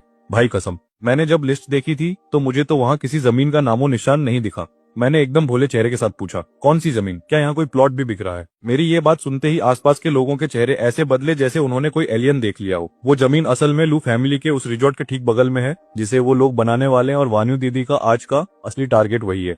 तो भाई, ये जमीन का जो टुकड़ा है ना, अगर तुम इसे इस तरह देखो तो ये सीधा सीधा नोट छापने की मशीन है। मतलब इसे खरीद लिया तो समझो चांदी ही चांदी। सच कहूं तो पहले मेरा इसमें रत्ती भर भी इंटरेस्ट नहीं था, लेकिन लियू किंकिंग ने जब अपनी ज्ञान की गंगा बहाई तो मेरा भी मीटर घूम गया और मुझे भी चुल मचने लगी। पास में बैठी लू वान्यून हमारी ये खिचड़ी पकते हुए शांति से सुन रही थी। आखिर में उससे रह नहीं गया और वो बोली, अरे भाई, तुम दोनों मेरी ही जमीन को हड़पने की प्लानिंग कर रहे हो और वो भी मेरे मुंह के सामने। कुछ तो शर्म करो। अब उसे कौन समझाए कि ये जमीन सिर्फ फायदे का सौदा नहीं है, बल्कि ये तो वो खजाना है जो खानदान की किस्मत बदल दे। अगर मेरे पास पैसों की तंगी होती तो शायद मैं पीछे हट जाता, पर भाई का हाथ अभी गर्म है। लियू किंकिंग बेचारी अभी भी कॉलेज के धक्के खा रही है। महीने के पॉकेट मनी के नाम पर उसे मुश्किल से 20 मिलियन ही मिलते होंगे। अब 20 मिलियन में तो आजकल लोग ढंग का घर नहीं लेते। ये मैडम जमीन खरीदने चली है। क्या जोक मारा है? तुम कंगाल हो तो क्या हुआ? तुम्हारे भाई के पास माल की कमी नहीं है। मुझे उस जमीन में अब असली वाला इंटरेस्ट आ रहा है। जैसे ही मैंने कहा कि सुशाओ अब इस रेस में उतरेगा, लू वान्यून की सिट्टी पिट्टी गुम हो गई। वो बेचारी तो एकदम से उछली पड़ी, पर मैंने भी कूल बनते हुए कह दिया, देख भाई, नीलामी का सीधा सा रूल है, जो सबसे ज्यादा बोली लगाएगा माल उसका होगा। मेरी ये बात सुनकर लू वान्यून पहले तो सन्न रह गई, पर फिर उसे समझ आ गया कि मैं हल्के में नहीं ले रहा और वो धीरे से मुस्कुरा दी। उसने भी मान लिया कि सुशाओ बात तो पते की कह रहा है। इसके बाद हम दोनों के बीच खामोशी छा गई। फिर मैंने अपना असली जलवा दिखाया और पूरे 38 बिलियन खर्च करके 2143.56 कैरेट का एक चमचमाता हुआ पिंक डायमंड अपने नाम कर लिया। अब तुम सोचोगे कि मैं पागल हूँ। नहीं भाई, ये सिस्टम का गेम है। हीरा जितना महंगा होगा, मेरा रिफंड यानी कैशबैक उतना ही तगड़ा बनेगा। इस एक मूव ने लू वान्यून और लियू किंकिंग के दिमाग के सारे पुर्जे हिला दिए। उन्हें पहले लगा था कि मैं सिर्फ लंबी लंबी फेंक रहा हूँ, पर अब उन्हें समझ आ गया कि ये बंदा सीरियस है। अगर मैं 38 बिलियन कैश में ऐसे उड़ा सकता हूँ जैसे शादी में शगुन के पैसे, तो फिर वो जमीन तो मैं हंसते खेलते जीत लूंगा। जैसे जैसे वक्त बीता, नीलामी अपने आखिरी पड़ाव पर आ गई। अब बारी थी उस चीज की जिसका सबको बेसब्री से इंतजार था, वेस्ट कोस्ट वाली वो बदनाम और बेसकीमती जमीन। तो भैया, अब आ गई वो घड़ी जिसका सबको बेसब्री से इंतजार था, यानी आज की रात सबसे बड़ा धमाका, पश्चिम वाले इलाके की वो जमीन। ये पूरे 4000 मीटर का तगड़ा प्लॉट है। इसकी शुरुआती बोली लगी है 5 करोड़ और नियम ये है कि हर बार कम से कम 10 लाख तो बढ़ाने ही पड़ेंगे। और ये शुरू हुआ असली तमाशा। 8 करोड़, 9 करोड़, 10 करोड़। जैसे ही नीलामी करने वाले की आवाज रुकी, नीचे पे लोग ऐसे चिल्लाने लगे जैसे सेल में फ्री के कपड़े बंट रहे हो। मैं और लू वानिंग चुपचाप साइड में बैठ के ये मजा देख रहे थे। अभी तक हम में से किसी ने अपना मुंह नहीं खोला था, क्योंकि शुरू में जो ये उछल कूद कर रहे हैं वो तो बस चिलर पार्टी और बलि के बकरे हैं। असली खिलाड़ी तो तब मैदान में उतरते हैं जब कीमत औकात के बाहर पहुंचने लगे। तभी ये लियू किंकिंग फिर से अपनी उंगली करने आ गई और पूछने लगी, सुब मिंग, कितने पैसे लेकर आए हो? मैंने उसकी तरफ एक नजर देखा और मन में सोचा, भाई साहब, भगवान ने दिमाग तो सबको दिया है, पर ये लड़की शायद उसे धोकर धूप में सूखने डाल आई है। तभी ली शिंगमिंग ने थोड़ा खंखारते हुए उसे टोका कि बहना, ऐसे किसी के पत्ते नहीं खुलवाते, वरना खेल बिगड़ जाएगा। वो बेचारी शर्म से एकदम टमाटर जैसी लाल हो गई। मैंने हाथ हिलाकर उसे रिलैक्स रहने को कहा, क्योंकि मुझे रत्ती भर भी फर्क नहीं पड़ता। वैसे भी आज मेरा बजट इतना है कि मैं चाहूं तो ये पूरी नीलामी ही खरीद लूं, पर अपन इतने भी लालची नहीं है। जो चीज दिल को भाएगी बस वही उठाएंगे। देखते ही देखते जमीन की कीमत 100 करोड़ के पार पहुंच गई। अबली, शिंगमिंग और बाकी बड़े खिलाड़ियों के हाथ पांव फड़कने लगे थे। मैंने भी अपनी सीट थोड़ी सीधी कर ली और थोड़ा सीरियस हुआ। तभी शिंगमिंग ने अपना मुंह खोला और सीधा बम फोड़ा, 200 करोड़। बोली में सीधे 100 करोड़ और जुड़ गए और आधे से ज्यादा नल्लों की तो वहीं पर हवा निकल गई। अब 250 करोड़ तक बात पहुंच चुकी थी और फुजे भी पीछे नहीं हटने वाला था। उसने 50 करोड़ और बढ़ा दिए। अब मैंने लू वान्यून की तरफ देखा जो अब तक चुप बैठी थी। पर जैसे ही उसने मुंह खोला सीधा 300 करोड़ की बोली लगा दी। भाई साहब, ये अमीर लोग अपनी जेब में चिल्लर की जगह करोड़ों के नोट रखते हैं क्या? तभी मैंने 350 करोड़ बोल दिए। ये सुनते ही ल्यू किंग की तो जैसे जानी निकल गई। वो फुसफुसाते हुए बोली, न्यान भाई, क्या तेरे पास अब भी पैसे बचे हैं? अभी नीलामी में तूने उस पिंक डायमंड पर 380 करोड़ फूके थे। अब बेचारी ल्यू किंग का घबराना भी जायज था। आखिर ये नीलामी लू खानदानी करवा रहा था, और अगर यहाँ बोली लगाकर पैसे नहीं दिए तो ये लोग पिछवाड़े पर लात मारकर बाहर निकाल देंगे। किंग की नजरों में तो इस शहर में सिर्फ लू, ली, फू और लियू खानदानी सबसे बड़े रईस थे। लेकिन आज मैं जिस तरह से अंधा पैसा उड़ा रहा था, उसे लग रहा था कि मैं आसमान से टपका हुआ कोई छुपा रुस्तम रईस हूँ। अब भाई मैं कोई पागल थोड़े ही हूँ कि बिना बटुए के यहाँ आकर उछल रहा हूँ। मुझे पता है कि अगर बिल नहीं भरा तो ये लोग मेरा कीमा बना देंगे, पर जब मैं दांव लगा रहा हूँ तो इसका मतलब है कि अपना हाथ जगन्नाथ है। 400 करोड़। लू वान्यून ने मेरे पीछे पीछे फिर से बोली बढ़ा दी। अब कीमत 400 करोड़ तक पहुंच चुकी थी और ली शिंगमिंग अब थोड़ा फूक फूक कर कदम रख रहा था। उसने सिर्फ 10 करोड़ की मामूली बढ़त ली, जिससे ये साफ था कि भाई की जेब अब जवाब दे रही है। तभी पीछे से किसी और ने 420 करोड़ की बोली ठोक दी। उसे लगा शायद ली शिंगमिंग की बैटरी लो हो गई है तो वो मौके पर चौका मार लेगा, लेकिन फुजे ने किसी को सांस लेने का मौका नहीं दिया और सीधा 450 करोड़ बोल दिए। और मैंने तो जैसे मजे मजे में 500 करोड़ की बोली लगा दी। मेरा ये नंबर सुनते ही लू वान्यून के चेहरे पर 12 बज गए। उसे उम्मीद नहीं थी कि बात यहाँ तक पहुंच जाएगी। भाई, ये 500 करोड़ तो सिर्फ जमीन के हैं, असली पैसा तो बाद में इसकी घिसाई और डेवलपमेंट में लगेगा। उसे अब ये टेंशन खाए जा रही थी कि ये जमीन हथियाने के बाद मेरे पास घर चलाने के लिए पैसे बचेंगे भी या नहीं। अगर मैं इसके आगे का डेवलपमेंट नहीं कर पाया तो इस जमीन को खरीदना मतलब अपने पैसों की चिता जलाना होगा। लू वान्यून ने भी आगे बोली नहीं लगाई, क्योंकि 500 करोड़ उनका आखिरी स्टॉप था। उससे ज्यादा खर्च करना उनके लिए घाटे का सौदा होता। और लो जी, आखिरकार शिजियाओ की ये जमीन 500 करोड़ में तुम्हारे भाई की हो गई। पर अब एक छोटी सी प्रॉब्लम है, मैं इस जमीन का आचार डालूंगा क्या? बोली लगाते वक्त तो मैं ऐसे जोश में था जैसे मोहल्ले की आंटी सेल में साड़ी लूट रही हूँ, पर लू वान्यून की बातों ने मुझे झटके में होश में ला दिया। अब नीलामी करने वाले का हथौड़ा गिर चुका था, तो अब चाहकर भी मैं थूक कर चाट नहीं सकता था। लू वान्यून जब मेरे पास से गुजरी और उसने मेरी बड़बड़ सुनी तो बेचारी के तो पैर ही कांपने लगे। सच बताऊं तो ये सब उस ल्यू किंग की पनौती है। अगर उसने इस जमीन का नाम नहीं लिया होता तो मुझ जैसा मासूम प्रो खिलाड़ी इस नीलामी में अपनी टांग ही नहीं अड़ाता। खैर, अब जो होगा देखा जाएगा।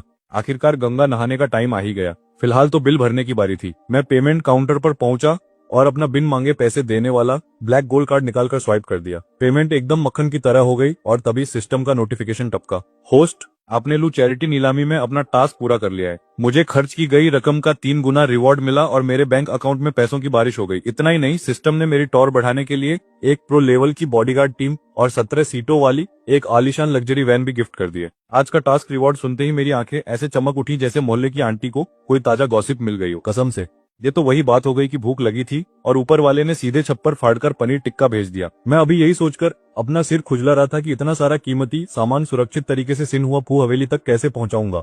पर अब ये सुई बयान हुआ के भेजे हुए बॉडीगार्ड्स आ गए हैं तो कलेजे को ठंडक मिल गई है। वैसे ये सिस्टम के भेजे हुए लठे थे कहाँ? अभी मैं सिस्टम की कुंडली खंगालने ही वाला था कि अचानक मेरे सामने पूरे 16 के 16 गबरू जवान प्रकट हो गए। सबकी हाइट 6-6 फीट, चौड़ी छाती और चाल ऐसी की जैसे अभी किसी विलेन की हड्डियां चटका देंगे। मुझे पूछने की जरूरत ही नहीं पड़ी, अपनी पारखी नजर से तुरंत ताड़ गया कि ये वही स्पेशल बॉडीगार्ड्स हैं जो सिस्टम ने खास मेरे लिए भेजे हैं। इन सब ने एक साथ मुझे ऐसे झुककर सलाम ठोका जैसे मैं कोई बड़ा अंडरवर्ल्ड डॉन हूं। अब जब इतने बंदे मिल ही गए हैं तो अपनी रईसी झाड़ने का मौका मैं कैसे छोड़ता। जमीन के कीमती कागजात मैंने स्टाइल से अपने पास रखे और बाकी का तामझाम, वो कीमती फूलदान और हीरे इन 16 के 16 शेरों को थमा दिए। जैसे ही मैं अपनी फौज लेकर वहां से निकला, लू वान्यून और उसके चमचे उसी जगह धमके जहां मैं खड़ा था। वान्यून की शक्ल ऐसी बनी हुई थी जैसे किसी ने उसकी फेवरेट वेब सीरीज का क्लाइमेक्स स्पॉइल कर दिया हो। वो लोग आपस में फुसफुसा रहे थे कि मेरा ये अचानक से प्रकट होना उनके सारे प्लान की ऐसी तैसी कर गया। वेस्ट कोस्ट वाली वो जमीन जो उनके हाथ से निकल गई थी, उसे लेकर उनके पेट में मरोड़ उठ रहे थे। वान्यून को लग रहा था कि मैं कोई मामूली खिलाड़ी हूँ, पर भाई नीलामी में जिस तरह मैंने अंधा पैसा बरसाया है उसे देखकर किसी अंधे को भी समझ आ जाएगा कि ये लड़का 5 बिलियन की चिल्लर के लिए नहीं रोने वाला। ऊपर से मेरे इन खूंखार बॉडीगार्ड्स को देखकर वान्यून के दिमाग की बत्ती जल गई थी कि ये लोग कोई आम बाउंसर नहीं बल्कि प्रोफेशनल शिकारी हैं। अब वो लोग मुझसे हाथ मिलाने और पार्टनरशिप करने के सपने देख रहे थे, क्योंकि उन्हें लग रहा था कि मैंने वो कीमती जमीन सिर्फ उस लड़की के चक्कर में खरीदी है। अब मैं अपने पूरे इष्टसच बॉडीगार्ड्स के लश्कर के साथ बड़े वीआईपी अंदाज में अपने शिन्यू हुआफू वाले महल की तरफ बढ़ रहा हूँ। शुक्र है कि अपना विला नंबर 1 इतना बड़ा है कि मेरी ईगो के साथ साथ ये इससे सांड भी वहां आराम से फिट हो जाएंगे। मैंने उनसे साफ कह दिया, सारा माल मेरे कमरे में पटक दो और तुम लोग मास्टर बेडरूम छोड़कर कोई भी कमरा चुन लो। आखिर मुझे भी तो अपनी प्राइवेसी चाहिए ना भाई। उन बॉडीगार्ड्स के लीडर ने अपने चेलों के साथ सारा कीमती सामान मेरे कमरे में रखा और वहां से ऐसे गायब हुए जैसे उधार मांगने वाला दोस्त गायब होता है। अब बारी थी सामान सेट करने की। गहने वहने तो मैंने वॉक इन क्लोजेट में डाल दिए, लेकिन वो होंगफेई फिनिक्स वाला पीस, उसे मैंने अपनी डेस्क पर सजा दिया ताकि थोड़ी रईसी वाली फीलिंग आए। बाकी मेज और जेवरात भी अपनी सही जगह पहुंच गए। तभी अचानक सिस्टम ने अपनी टांग अड़ाई और नया मिशन दे मारा। आज रात 12 बजे से पहले पूरे 50 लाख उड़ाने, लेकिन शर्त सुनोगे तो सर पकड़ लोगे। कार्ड स्वाइप करते वक्त बायां हाथ इस्तेमाल करना है। रिवॉर्ड क्या है वो अभी सस्पेंस है। सुबह सुबह ये शर्त पढ़कर तो मेरा मुंह खुला का खुला रह गया। ये तो वही बात हो गई कि पहले अपना बायां पैर बेचो और फिर ब्रेकअप हो जाए वाले मीम जैसा हाल है। पर भाई ये सिस्टम भी ना कतई सोच समझ के बाहर है। मतलब क्या ही बोलूं, मन तो कर रहा है इसकी ऐसी तैसी कर दूं, पर क्या करे, इसके इशारों पर नाचना ही पड़ेगा वरना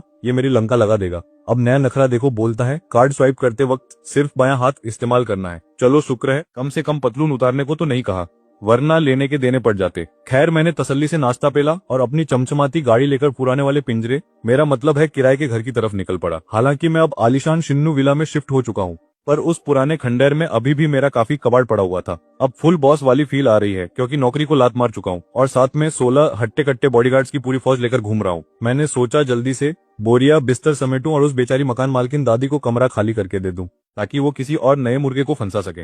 ये 16 के 16 सांड मेरे पीछे पीछे ऊपर चढ़ने की कोशिश कर रहे थे, पर मैंने उन्हें वहीं टोक दिया। भाई 1 BHK का छोटा सा माचिस जैसा कमरा है, इसमें अगर 16 खली जैसे लोग घुस गए तो दीवारें भी चिल्लाने लगेंगी कि भाई बस कर जान लेगा क्या। ऊपर से वहां मेरा पर्सनल सामान भी तो था। अब इन अनजान लोगों के सामने अपनी फटी बनियाने थोड़े ही न दिखाऊंगा। उन्होंने भी जी बड़े सरकार बोला और नीचे ही खूंटा गाड़ कर खड़े हो गए। आखिर पैसे का चक्कर है बाबू भैया। मेरी सुरक्षा के नाम पर वो मेरी हर फालतू बात मानने को भी तैयार थे। ऊपर जाकर मैंने फटाफट हाथ पैर मारे और अपनी चप्पलें, कपड़े और बाकी जरूरी चीजें पैक कर ली। फिर मैंने उस बिल्डिंग के किराएदारों वाले व्हाट्सएप ग्रुप पर कुछ फोटो डाली और लिखा, सुनो मेरे प्यारे मोहल्ले वालों, तुम्हारा भाई अब यहाँ से विदा ले रहा है। ये जो फोटो में छोटी मेज, कुर्सी, हेयर ड्रायर और स्टैंड दिख रहे हैं, जिसे जो चाहिए आकर उठा ले जाओ, बिल्कुल फ्री है। मुझे अच्छे से पता था कि मेरे इस्तेमाल किए हुए पुराने जूते और कपड़े तो कोई भीख में भी नहीं लेगा, इसलिए उन्हें मैंने सूटकेस में ठूसना शुरू किया और बस थोड़ी ही देर में जैसे ही मैंने ग्रुप में मैसेज डाला कि मैं अपना बोरिया बिस्तर समेट रहा हूँ, वहां तो जैसे भूचाल ही आ गया। अब भाई कुछ लोगों की चुल खत्म ही नहीं होती। कोई पूछ रहा है कि अचानक घर क्यों छोड़ रहे हो, तो किसी को ये जानने में अपनी नाक घुसानी है कि अब मैं किस महल में शिफ्ट हो रहा हूँ। और हाँ, कुछ ऐसे जलकुखड़े भी थे जो ताने मार रहे थे कि बड़ा आदमी बन गया है, अब हम जैसे कंगालों के साथ कौन बैठेगा। मैंने इन फालतू के मैसेजेस को वैसे ही इग्नोर किया जैसे लड़कियां मेरी फ्रेंड रिक्वेस्ट को करती हैं। मैंने सीधा ग्रुप पर हुक्म सुना दिया कि देखो भाई, मैं अगले 1 घंटे तक अपने इस पुराने किराए के खटाल में हूँ। जिसे जो भी माल उठाना है 1 घंटे के अंदर टपक जाओ, वरना बाद में बाबा जी का ठुल्लू मिलेगा। देखो यार, भले ही उस वक्त मेरे पास जेब में चिल्लर थे, लेकिन तुम्हारा भाई सामान खरीदने के मामले में बड़ा चूजी है। एक एक चीज ठोक बजाकर और पूरी रिसर्च के बाद ली थी तो क्वालिटी एकदम झकास थी। इसीलिए तो जैसे ही मैंने फोटो डाली, आधे लोग तो ऑफिस से बहाना मारकर भागने की तैयारी करने लगे जैसे कोई फ्री की सेल लगी हो। अब जब तक ये लुच्चे लफंग यहाँ पहुंचते, मैंने सोचा चलो मकान मालकिन दादी को भी एक कॉल चिपका ही देता हूँ। फोन की घंटी बजी और उधर से दादी की वो प्यारी और जोश से भरी आवाज आई। कसम से भाई, उनकी आवाज सुनकर ऐसा लगा जैसे किसी ने तपती धूप में ठंडा शरबत पिला दिया हो। मेरा मूड एकदम फ्रेश हो गया। मैंने कहा, दादी वो मैंने आपको बताया था ना कि मैं कमरा खाली कर रहा हूँ, तो बस मैं सामान पैक कर चुका हूँ। आप बताइए कब फ्री है ताकि मैं चाबी आपके हवाले कर दूं। दादी बोली, अरे बेटा मैं तो अभी शहर से बाहर हूँ। अब दादी भी अपनी उम्र में फुल मजे ले रही हैं, सीधा ट्रिप पर निकल गई। उन्होंने आगे कहा, एक काम कर, मेरी पोती यही शहर में, मैं तुझे उसका नंबर भेजती हूँ, तू चाबी बस उसे पकड़ा देना। दादी को भी तब जाकर एहसास हुआ कि वो अपनी ट्रिप की खुशी में चाबी वाला कांड भूल ही गई थी। खैर, उन्होंने कहा कि वो अभी नंबर भेज रही हैं और बस कुछ ही देर में मेरे पास उनकी पोती का कांटेक्ट नंबर आ गया। मकान मालिक आंटी ने अपनी पोती का नंबर भेजा और मैंने भी बिना ज्यादा नखरे दिखाए उन्हें एक ओके वाला इमोजी पेल दिया। मैंने सीधा नंबर मिलाया, लेकिन पहली बार में तो सामने वाले ने कॉल काट दिया। अब भाई, अनजान नंबर देकर भाव खाना तो आजकल की लड़कियों का पुश्तैनी अधिकार है, तो मुझे ज्यादा बुरा नहीं लगा। मैंने अपनी धड़कनों को थोड़ा कंट्रोल किया और फिर से डायल घुमाया। शुक्र है इस बार किस्मत चमक गई और कॉल उठ गया। मैंने मौका देखते ही अपना रटा रटाया भाषण शुरू कर दिया कि हेलो मैडम, मैं फेंग शुई मैडम का किराएदार बोल रहा हूँ। अब मेरा यहाँ से बोरिया बिस्तर समेटने का वक्त आ गया है, तो चाबी का क्या करना है? कुरियर कर दूं या साक्षात दर्शन देकर आपके हाथ में थमाऊं? मैंने सोचा कहीं फिर से कॉल न कट जाए, इसलिए एक ही सांस में सब उगल दिया। उधर से थोड़ी देर सन्नाटा रहा, जैसे सामने वाली को मिर्गी का दौरा पड़ गया हो। फिर एक आवाज आई, सुसाओ मैं लू वान्यून बोल रही हूँ। अबे ये क्या बकवास है? लू वान्यून, वही नीलामी वाली मैडम। तभी कहूँ ये आवाज इतनी सुनी सुनी और जानी पहचानी क्यों लग रही है। मैंने भी टशन में कहा, अरे लू मैडम आप क्या बात है तो बताइए, चाबी कुरियर करनी है या मिलकर देनी है? अब लू मैडम इतनी आसानी से पीछा छोड़ने वाली कहाँ थी। उन्हें तो मेरी उस कीमती जमीन के टुकड़े में दिलचस्पी थी। उन्होंने कहा कि उन्हें मुझसे कुछ जरूरी बात करनी है तो मिलना ही ठीक रहेगा। मैंने भी सोचा कि अभी मेरे पास टाइम ही टाइम है, तो मना क्यों करूं। शाम के 3 बजे स्यू कैफे का प्लान फिक्स हो गया। लू वान्यून से फोन पर बात खत्म ही हुई थी कि अचानक सीढ़ियों की तरफ से कुछ खटर पटर सुनाई दी। मैंने अपनी मुंडी बाहर निकाल कर झांका तो वहां मेरा सामने वाला पड़ोसी लड़का खड़ा था। उसका कमरा भी उसी मकान मालिक आंटी का था। हम दोनों कभी साथ में गेमिंग करते और कभी फालतू की बकचोदी। बस ऐसे ही धीरे धीरे हमारी दोस्ती गहरी हो गई। तभी जी शियाओबो भागता हुआ आया और मेरा हाथ पकड़कर सीधा खिड़की की तरफ खींच ले गया। वो एकदम पागलों की तरह एक्साइटेड होकर बोला, न्यान भाई भाई तूने नीचे वो सफेद पोर्शे देखी? क्या क्लासिक मॉडल है यार, कसम से उसे देखकर तो मेरा दिल गार्डन गार्डन हो गया। कितनी सेक्सी गाड़ी है, काश ऐसी एक मेरे पास भी होती। अब उसे कौन समझाए कि भाई वो चमचमाती गाड़ी असल में मेरी ही है। पर मैंने अपनी जुबान बंद ही रखी, क्योंकि मुझे पता है इस नल्ले को अगर सच बता भी दिया तो इसे मुझ पर रत्ती भर भी यकीन नहीं होगा। मैंने बस कूल बनते हुए उसे ज्ञान पेला, देख भाई दूसरों की तरक्की देखकर जलने से अच्छा है कि तू दबाकर पैसा कमा, ताकि एक दिन तू भी ऐसी गाड़ी खरीद सके। दूसरों की चीजें देखकर आए भरने में वो मजा कहाँ जो अपनी चीज इस्तेमाल करने में है। मेरी बातें सुनकर वो थोड़ा इमोशनल हो गया और बोला, भाई कहना आसान है, पर इस शहर में घर लेना कोई बच्चों का खेल है क्या? मेरी पहली प्रायोरिटी तो एक घर खरीदना है, और यहाँ के रेट्स देखकर तो अच्छे अच्छों की फट जाती है। मैंने उसकी फालतू की टेंशन को हवा में उड़ाया और बड़े दिलवाले बनते हुए कहा, अबे इतना मत सोच, तू यहाँ सबसे पहले पहुंचा है, इसलिए तेरे लिए एक ऑफर है। इस कमरे में मकान मालकिन दादी के फर्नीचर और इलेक्ट्रॉनिक सामान को छोड़कर तुझे जो भी पसंद आ रहा है चुपचाप उठा ले, सब तेरा हुआ। वो तो एकदम सदमे में आ गया और बोला, भाई तू होश में तो है ना? मुझे अच्छे से याद है कि तूने ये एक एक सामान कितनी मेहनत से और चुन चुनकर खरीदा था। इनमें से तो कई चीजें ऐसी हैं जिन्हें देखकर मेरा पहले ही मन ललचा रहा था, पर तू ये सब छोड़ क्यों रहा है? क्या तू बहुत दूर शिफ्ट हो रहा है जो सारा सामान यहीं त्याग रहा है? जी श्याओबो को लग रहा था कि शायद जॉब के चक्कर में मैं कहीं और रेंट पर जा रहा हूँ और बिना सामान के मूव करना उसे काफी अजीब लग रहा था। मैंने हंसते हुए कहा, हाँ भाई मेरा नया ठिकाना यहाँ से काफी दूर है और ये सब पुराना कबाड़ ढोने की मेहनत कौन करेगा? मैंने सबके ऑनलाइन लिंक सेव कर रखे हैं। नए घर में सब ब्रांड न्यू लेंगे, तू बस जल्दी से अपनी पसंद की चीजें छांट ले, इससे पहले कि मेरा मूड बदल जाए। देखा जाए तो शिन्यू हुआफू वाकई यहाँ से काफी दूर था। मेरा ऑफर सुनते ही वो फौरन काम पर लग गया और बोला, ठीक है भाई, तो फिर ये वाला बीन बैग मेरा हुआ। इस पर लेटकर चिल करने का मेरा बड़ा मन था, और हाँ वो शानदार डिनर सेट भी मैं ही ले जाऊंगा। साला जब मैं उसे खरीदने दुकान पर गया था तब वो आउट ऑफ स्टॉक हो गया था। इसे भी मेरी लिस्ट में डाल दे। जिस साओबो घर में सामान बटोरने में ऐसे लगा था जैसे सेल का आखिरी दिन हो। भाई ने हाथ में सामान का पूरा पहाड़ खड़ा कर लिया था। सबसे पहले उसकी नजर मेरे उस आलसी सोफे यानी बीन बैग पर पड़ी, जिस पर वो अपना कब्जा जमा चुका था। अभी हम सामान लेकर घर से बाहर कदम रख ही रहे थे कि अचानक एक ऐसी चुभने वाली आवाज आई कि मेरा मन किया अपने कान काट के फेंक दूं। ये आवाज जियांग किंग की थी। भाई को नवाबजादा बनने का बड़ा शौक है। हम दोनों अक्सर घास नहीं डालते थे। उसने कोई रिप्लाई नहीं दिया था और ग्रुप चैट में भी उसने कोई रिप्लाई नहीं होगी, पर ये नमूना तो दूसरे नंबर पर ही टपक गया और अब जी साओबो से उस सोफे के लिए लड़ने लगा। कसम से दिमाग का दही हो गया। पर अब जब मैं यहाँ से जा ही रहा था तो मैंने सोचा कि जाते जाते साओबो के लिए पंगे क्यों छोड़कर जाऊं, इसलिए मैंने सारा मामला अपने सिर ले लिया। जियांग किंग कहने लगा कि उसे बाकी चीजें कचरा लग रही हैं और उसे सिर्फ वही सोफा चाहिए। अब सच बताऊं तो उसे कचरा इसलिए लग रहा था क्योंकि वो सोफा मेरे पूरे सामान में सबसे कीमती रिव्यू देखे थे उतना लोग पहले मैंने जितने वीडियो और रिव्यू देखे थे उतना तो लोग शादी से पहले लड़के लड़की को नहीं देखते। उस सोफे के पैसे जोड़ने के चक्कर में मैंने कई दिन नमक रोटी खपेले आएगा गुजारे थे। तूने उसे सीधा शब्द नहीं बोला और साओबोस सबसे पहले आया तो सोफा उसी का हुआ। मेरी चीजें मैं जिसे चाहूं उसे दूं। अगर तुझे बाकी सामान घटिया लग रहा है तो दरवाजा खुला है, निकल ले। मुझे तुझे कुछ देने का वैसे भी कोई खास शौक नहीं है। मेरी बात सुनकर जी साओबो ने मुझे मन ही मन फुल इज्जत दी और अपनी चाबी निकाल ली। मैंने दरवाजा खोला और जो सामान मैंने चुना था उसे फटाफट अंदर शिफ्ट करना शुरू कर दिया। मैं कोई नरम हलवा नहीं हूँ जो इस जियांग की दो फालतू बातों में आकर अपना हक छोड़ दूं। भाई को बिना मेहनत के सब कुछ बना बनाया चाहिए, जैसे कोई इसके लिए स्पेशल थाली सजा कर रखेगा। शक्ल से तो ये बिल्कुल बैंगन जैसा है, लेकिन इसके सपने देखो जैसे दुनिया इसी के इशारों पर चलेगी। जियांग गुस्से में लाल पीला होकर मुझे ऐसे घूर रहा था जैसे मुझे कच्चा चबा जाएगा। वो चिल्लाया, अरे तुम लोगों को कुछ अंदाजा भी है, मैं ऑफिस से छुट्टी लेकर भाग कर आया हूँ। इस चक्कर में मेरी आज की पूरी दिहाड़ी कट गई है। अब देखो भाई को उस लेजी सोफा से इतना ज्यादा इश्क था कि अपनी सैलरी की बलि चढ़ा कर आ गया। तभी जी सियाओबो ने भी चौका मारते हुए कहा, अरे ओ भाई, छुट्टी क्या सिर्फ तूने ली है? तू लेट हो गया तो इसमें हमारी क्या गलती? और कान खोलकर सुन ले, ये लेजी सोफा तो तुझे फूटी कौड़ी में भी नहीं मिलने वाला। अभी जी श्याओबो की बात खत्म ही हुई थी कि तभी ऊपर रहने वाली डेंग लिली वहां पहुंच गई। बेचारी 3 लड़कों को इस तरह आपस में भिड़ते देख सन रह गई। उसे समझ नहीं आ रहा था कि इस महाभारत के बीच से ऊपर जाए या नहीं। मैंने उसे देखा और कहा, डेंग लिली अच्छा हुआ तुम आ गई। देखो मेरा सारा सामान पैक है, बस मकान मालकिन का फर्नीचर और बिजली का सामान मत छूना। बाकी जो पसंद आए उठा लो, जो पहले आएगा उसे ही माल मिलेगा। हालांकि मैं लड़का हूँ पर मेरा सामान काफी सिंपल और क्लासी है, लड़कियों के इस्तेमाल के लिए भी एकदम टकाटक रहेगा।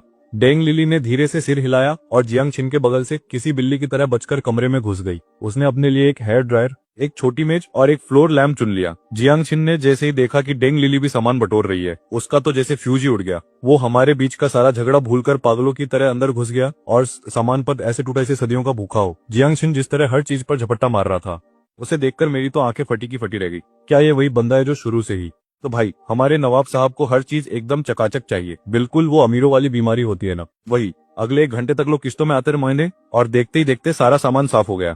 बस कुछ इक्का दुक्का चीजें ही बची थी। असल में ये सब लोग ऑफिस से छुट्टी लेकर अपना बोरिया बिस्तर समेटने आए थे। जब पूरा इलाका खाली हो गया तो मैंने एक सफाई वाली टीम बुलाई और घर के कोने कोने को ऐसा चमकाया कि शीशा भी शर्मा जाए। आखिर में तसल्ली के लिए मैंने फोटो और वीडियो भी खींच लिए, क्योंकि भाई आजकल के जमाने में सबूत ही सब कुछ है। ये सब तामझाम करते करते दोपहर हो गई। पास के ही एक रेस्टोरेंट में मैंने जमकर पेट पूजा की और फिर अपनी गाड़ी भगाते हुए शिन्यू वाफू की तरफ निकल पड़ा। अब दोपहर में मैडम लू वान्यून से जो मिलना था, अब बंदा मीटिंग पर जा रहा है तो नहाना तो बनता है ना। शरीर से वो धूल मिट्टी वाली मजदूरों वाली खुशबू हटानी भी जरूरी थी, ताकि सामने वाले को मेरी मेहनत की बदबू ना आए। 1:30 बजते ही मैं अपनी गाड़ी लेकर निकल पड़ा। लू वान्यून ने जिस वेस्ट रीजन कैफे का नाम लिया था वो लू ग्रुप की बड़ी सी बिल्डिंग के पास ही था। मैं वहां वक्त से आधा घंटा पहले ही पहुंच गया। अब मैं कोई इतना शरीफ बच्चा तो हूं नहीं जो अंदर जाकर चुपचाप इंतजार करे, तो सोचा क्यों ना बाहर थोड़ा टहल लिया जाए। असल में मेरे दिमाग में वो 5 मिलियन पड़े थे और मैं बस ये देख रहा था कि कहीं कोई ऐसी जगह मिल जाए जहां मैं इन पैसों को स्वाहा कर सकूं। खैर, ठीक 2:50 पर मैंने कैफे में कदम रखा और ठीक उसी पल हमारी मोहतरमा लू वान्यून की भी एंट्री हुई। हम दोनों गेट पर ही टकरा गए। भाई कल की नीलामी वाली वो कड़क लेडी और आज की इस लू वान्यून में जमीन आसमान का फर्क था। मैंने बड़े टशन में कहा, गुड आफ्टरनून मिस लू।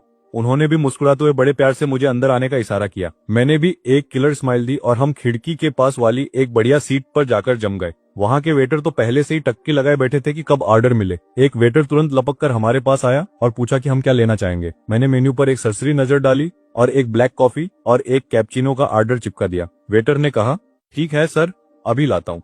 वेट्रेस ऑर्डर लेकर चली गई और मैंने अपने बैग से उस किराए के कमरे की चाबियां निकाली और लू वान्यून के सामने रख दी। मैंने कहा, ये लो चाबियां, सामान सारा खाली कर दिया है और कमरा ऐसा चमका दिया है जैसे शीशा। ये देखो साफ सफाई के वीडियो और फोटो, कोई शिकायत का मौका नहीं मिलेगा। अब चलो वो लीज खत्म करने वाला कॉन्ट्रैक्ट साइन कर लेते हैं। मेरे इस बुलेट की रफ्तार वाले काम करने के तरीके को देखकर मैडम तो जैसे हक्की बक्की रह गई। उन्हें लगा होगा कि मैं पहले बैठकर थोड़ी मीठी मीठी बातें करूंगा, हालचाल पूछूंगा और फिर काम पर आऊंगा। पर उन्हें मेरा ये बिना फालतू बकवास वाला अंदाज काफी पसंद आया, क्योंकि उन्हें खुद भी ढीले ढाले और टाइम पास करने वाले लोग बिल्कुल पसंद नहीं थे। वो बोली, कोई बात नहीं सुशाओ, तुमने सब बहुत सलीके से साफ किया है। ये लो कॉन्ट्रैक्ट, एक बार चेक कर लो। उन्होंने अपने बैग से 2 पेपर निकाले और एक मुझे थमा दिया। अब सच बताऊं तो मुझे ये कानूनी कागजात उतने ही समझ आते हैं जितना किसी को डॉक्टर की हैंडराइटिंग। लेकिन भाई के पास सिस्टम है ना बॉस। जब मेरे सिस्टम ने हरी झंडी दिखा दी कि कॉन्ट्रैक्ट एकदम चकाचक है और इसमें कोई झोल नहीं है, तब मैंने बिना देर किए अपना ऑटोग्राफ चिपका दिया। लू वान्यून ने भी साइन कर दिए। वैसे घर की असली मालिक तो फांग शुई थी, ये मैडम तो बस उनकी जगह प्रॉक्सी देने आई थी। जैसे ही साइन हुए वेटर हमारी कॉफी लेकर आ गया।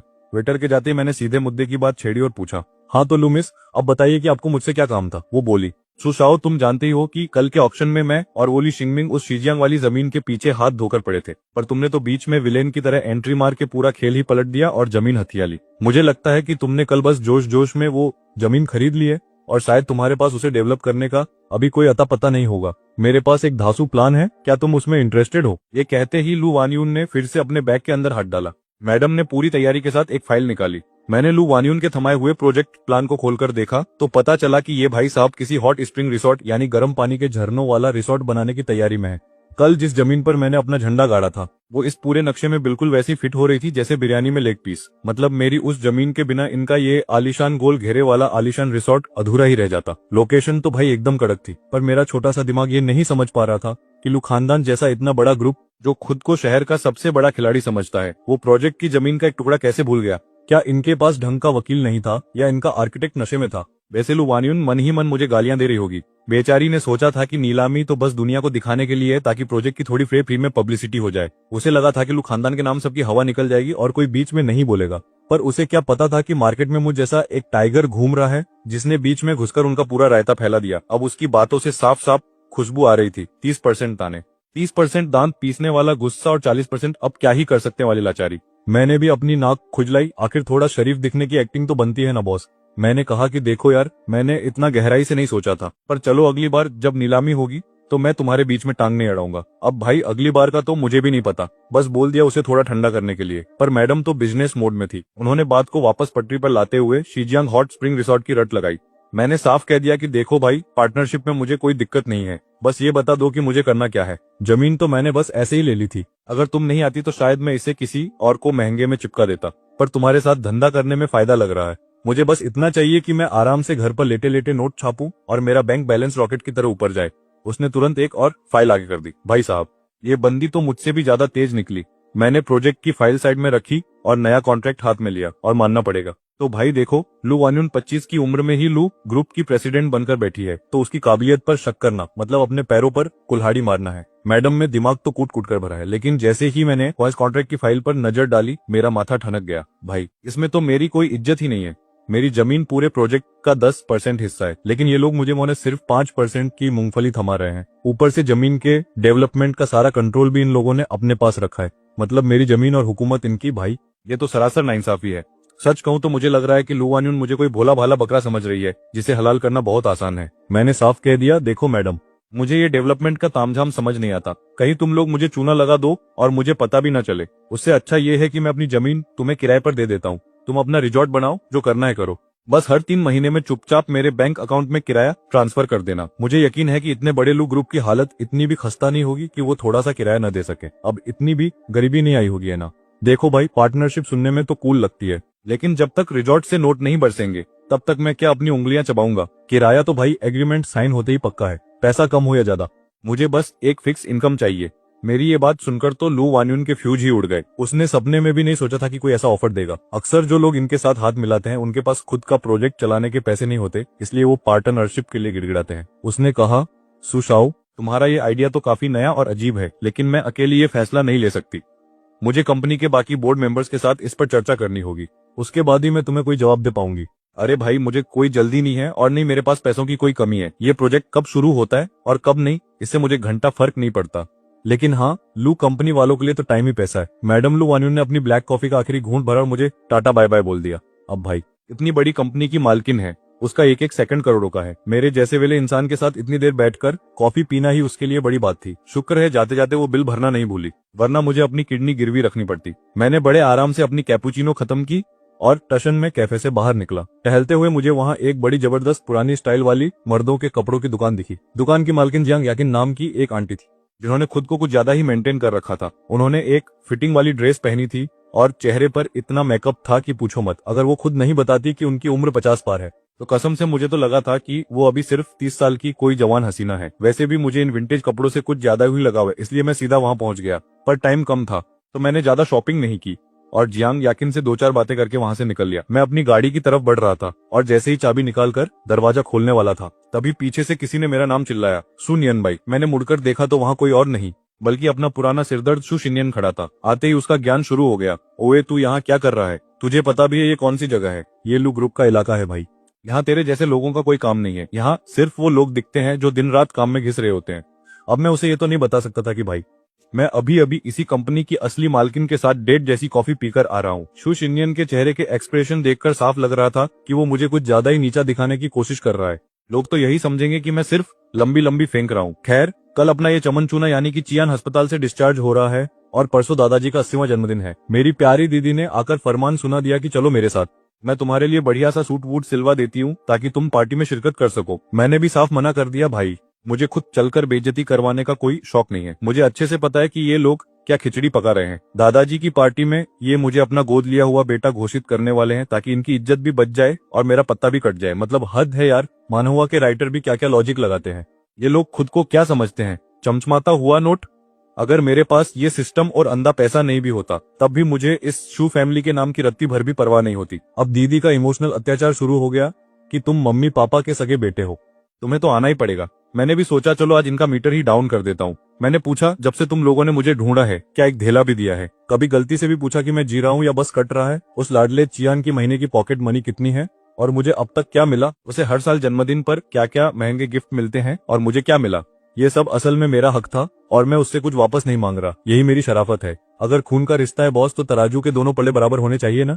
सुना है उस लाडले को महीने का 10 लाख मिलता है। मैं अभी 21 साल का हूँ, यानी पूरे 252 महीने। हिसाब लगाओ तो टोटल 25 करोड़ 20 लाख बनते हैं। तो मेरी सगी दीदी और प्यारे मम्मी पापा क्या अब मेरा ये पिछला बकाया क्लियर करने का कष्ट करेंगे? मैंने ये जो पूरा हिसाब किताब समझाया है, लेकिन भाई इतना सारा कैश एकदम से निकालना इन रईसों के लिए भी टेढ़ी खीर है। आखिर सारा माल तो कंपनी के बैंक अकाउंट्स में लॉक है, इनके खुद के पर्सनल अकाउंट में तो बस चिल्लर ही पड़े हैं। अब हर कोई मेरी तरह लकी थोड़ी है जिसके पीछे एक पत्थर दिल वाला सिस्टम बैठा हो जो बस अंधा पैसा बरसाता रहता है। खैर, मैंने इन लोगों को 100 बार समझा दिया है कि मुझे उस घटियासु परिवार में वापस नहीं जाना। अगली बार अगर रास्ते में टकरा भी जाओ तो ऐसे मुंह फेर लेना जैसे हम एक दूसरे के लिए अनजान हैं। और भाई ये जो नमक हराम और एहसान फरामोश वाला ड्रामा करते हो ना, वो बंद करो। तुमने मुझे पाला पोसा कब था जो अब मुफ्त की रोटियां तोड़ने का ताना दे रहे हो। मैं सुसिंग यान को वही धूल चटाते हुए अपनी शानदार पोर्स्काइन की फ्रंट सीट पर जा बैठा और एक्सेलरेटर दबाते ही हवा से बातें करने लगा। मेरे पीछे पीछे मेरी बाउंसरों वाली गाड़ियां भी बिल्कुल ऐसे चिपक कर चल रही थी जैसे फेविकोल का जोड़ हो। सु सिंह यान तो वहीं खड़ा अपना सिर खुजला रहा था कि इस कल के भिखारी के पास पोर्श खरीदने का पैसा कहां से आ गया। पर अभी उसका दिमाग और चकराने वाला था, क्योंकि तभी उसके फोन की घंटी बजी और सूचियान की वो चिड़चिड़ी आवाज उसके कानों में गूंजने लगी। बेचारा सिंहयान, पहली बार उसे अपनी लाडली बहन की आवाज सुनकर ऐसी फीलिंग आ रही थी जैसे किसी ने कान में गर्म तेल डाल दिया हो। अब वहां क्या महाभारत चल रही है। उससे मुझे क्या, मेरा तो मेन गोल है पैसा उड़ाना। तो मैं अपनी चमचमाती गाड़ी लेकर पहुंच गया शहर की उस मशहूर पुरानी गली में जहां एंटीक चीजें मिलती हैं। अब ये पुरानी चीजें आगे जाकर करोड़ों की होंगी या कबाड़ बनेंगी, मुझे उससे मतलब नहीं है। मेरा पहला मकसद तो बस इस बेहिसाब पैसे को ठिकाने लगाना है। मैंने पार्किंग में गाड़ी लगाई और अपने 16 बॉडीगार्ड्स की फौज लेकर जब गली में कदम रखा तो माहौल एकदम भौकाल वाला हो गया।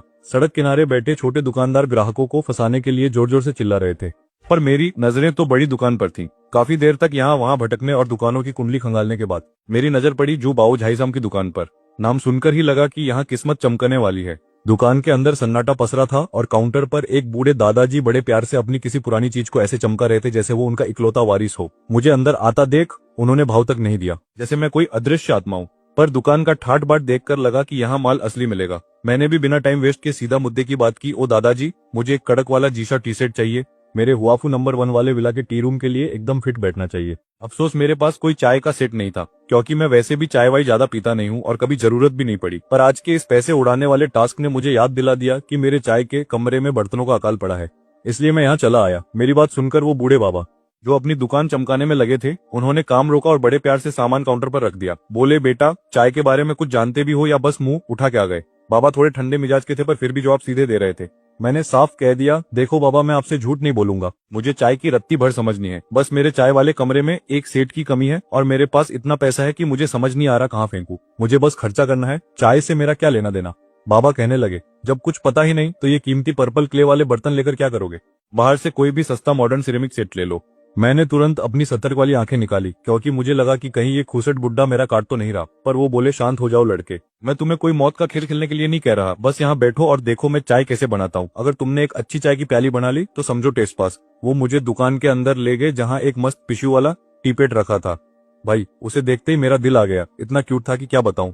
मैंने बाबा से कह दिया कि अगर मैं टेस्ट पास कर गया तो टी सेट के साथ साथ मुझे ये खिलौना भी चाहिए। अब जब सब ले ही रहा हूँ तो खाली समय में चाय बनाना भी सीख ही लूंगा और इन बर्तनों की देखभाल भी करूंगा। बाबा बोले, ठीक है, मेरे पास एक छोटी सोने की पिग्गी भी है। अगर तुम टेस्ट पास कर गए तो वो मैं तुम्हें तोहफे में दूंगा। कहा, डन है बाबा, बात पक्की। और बस अगले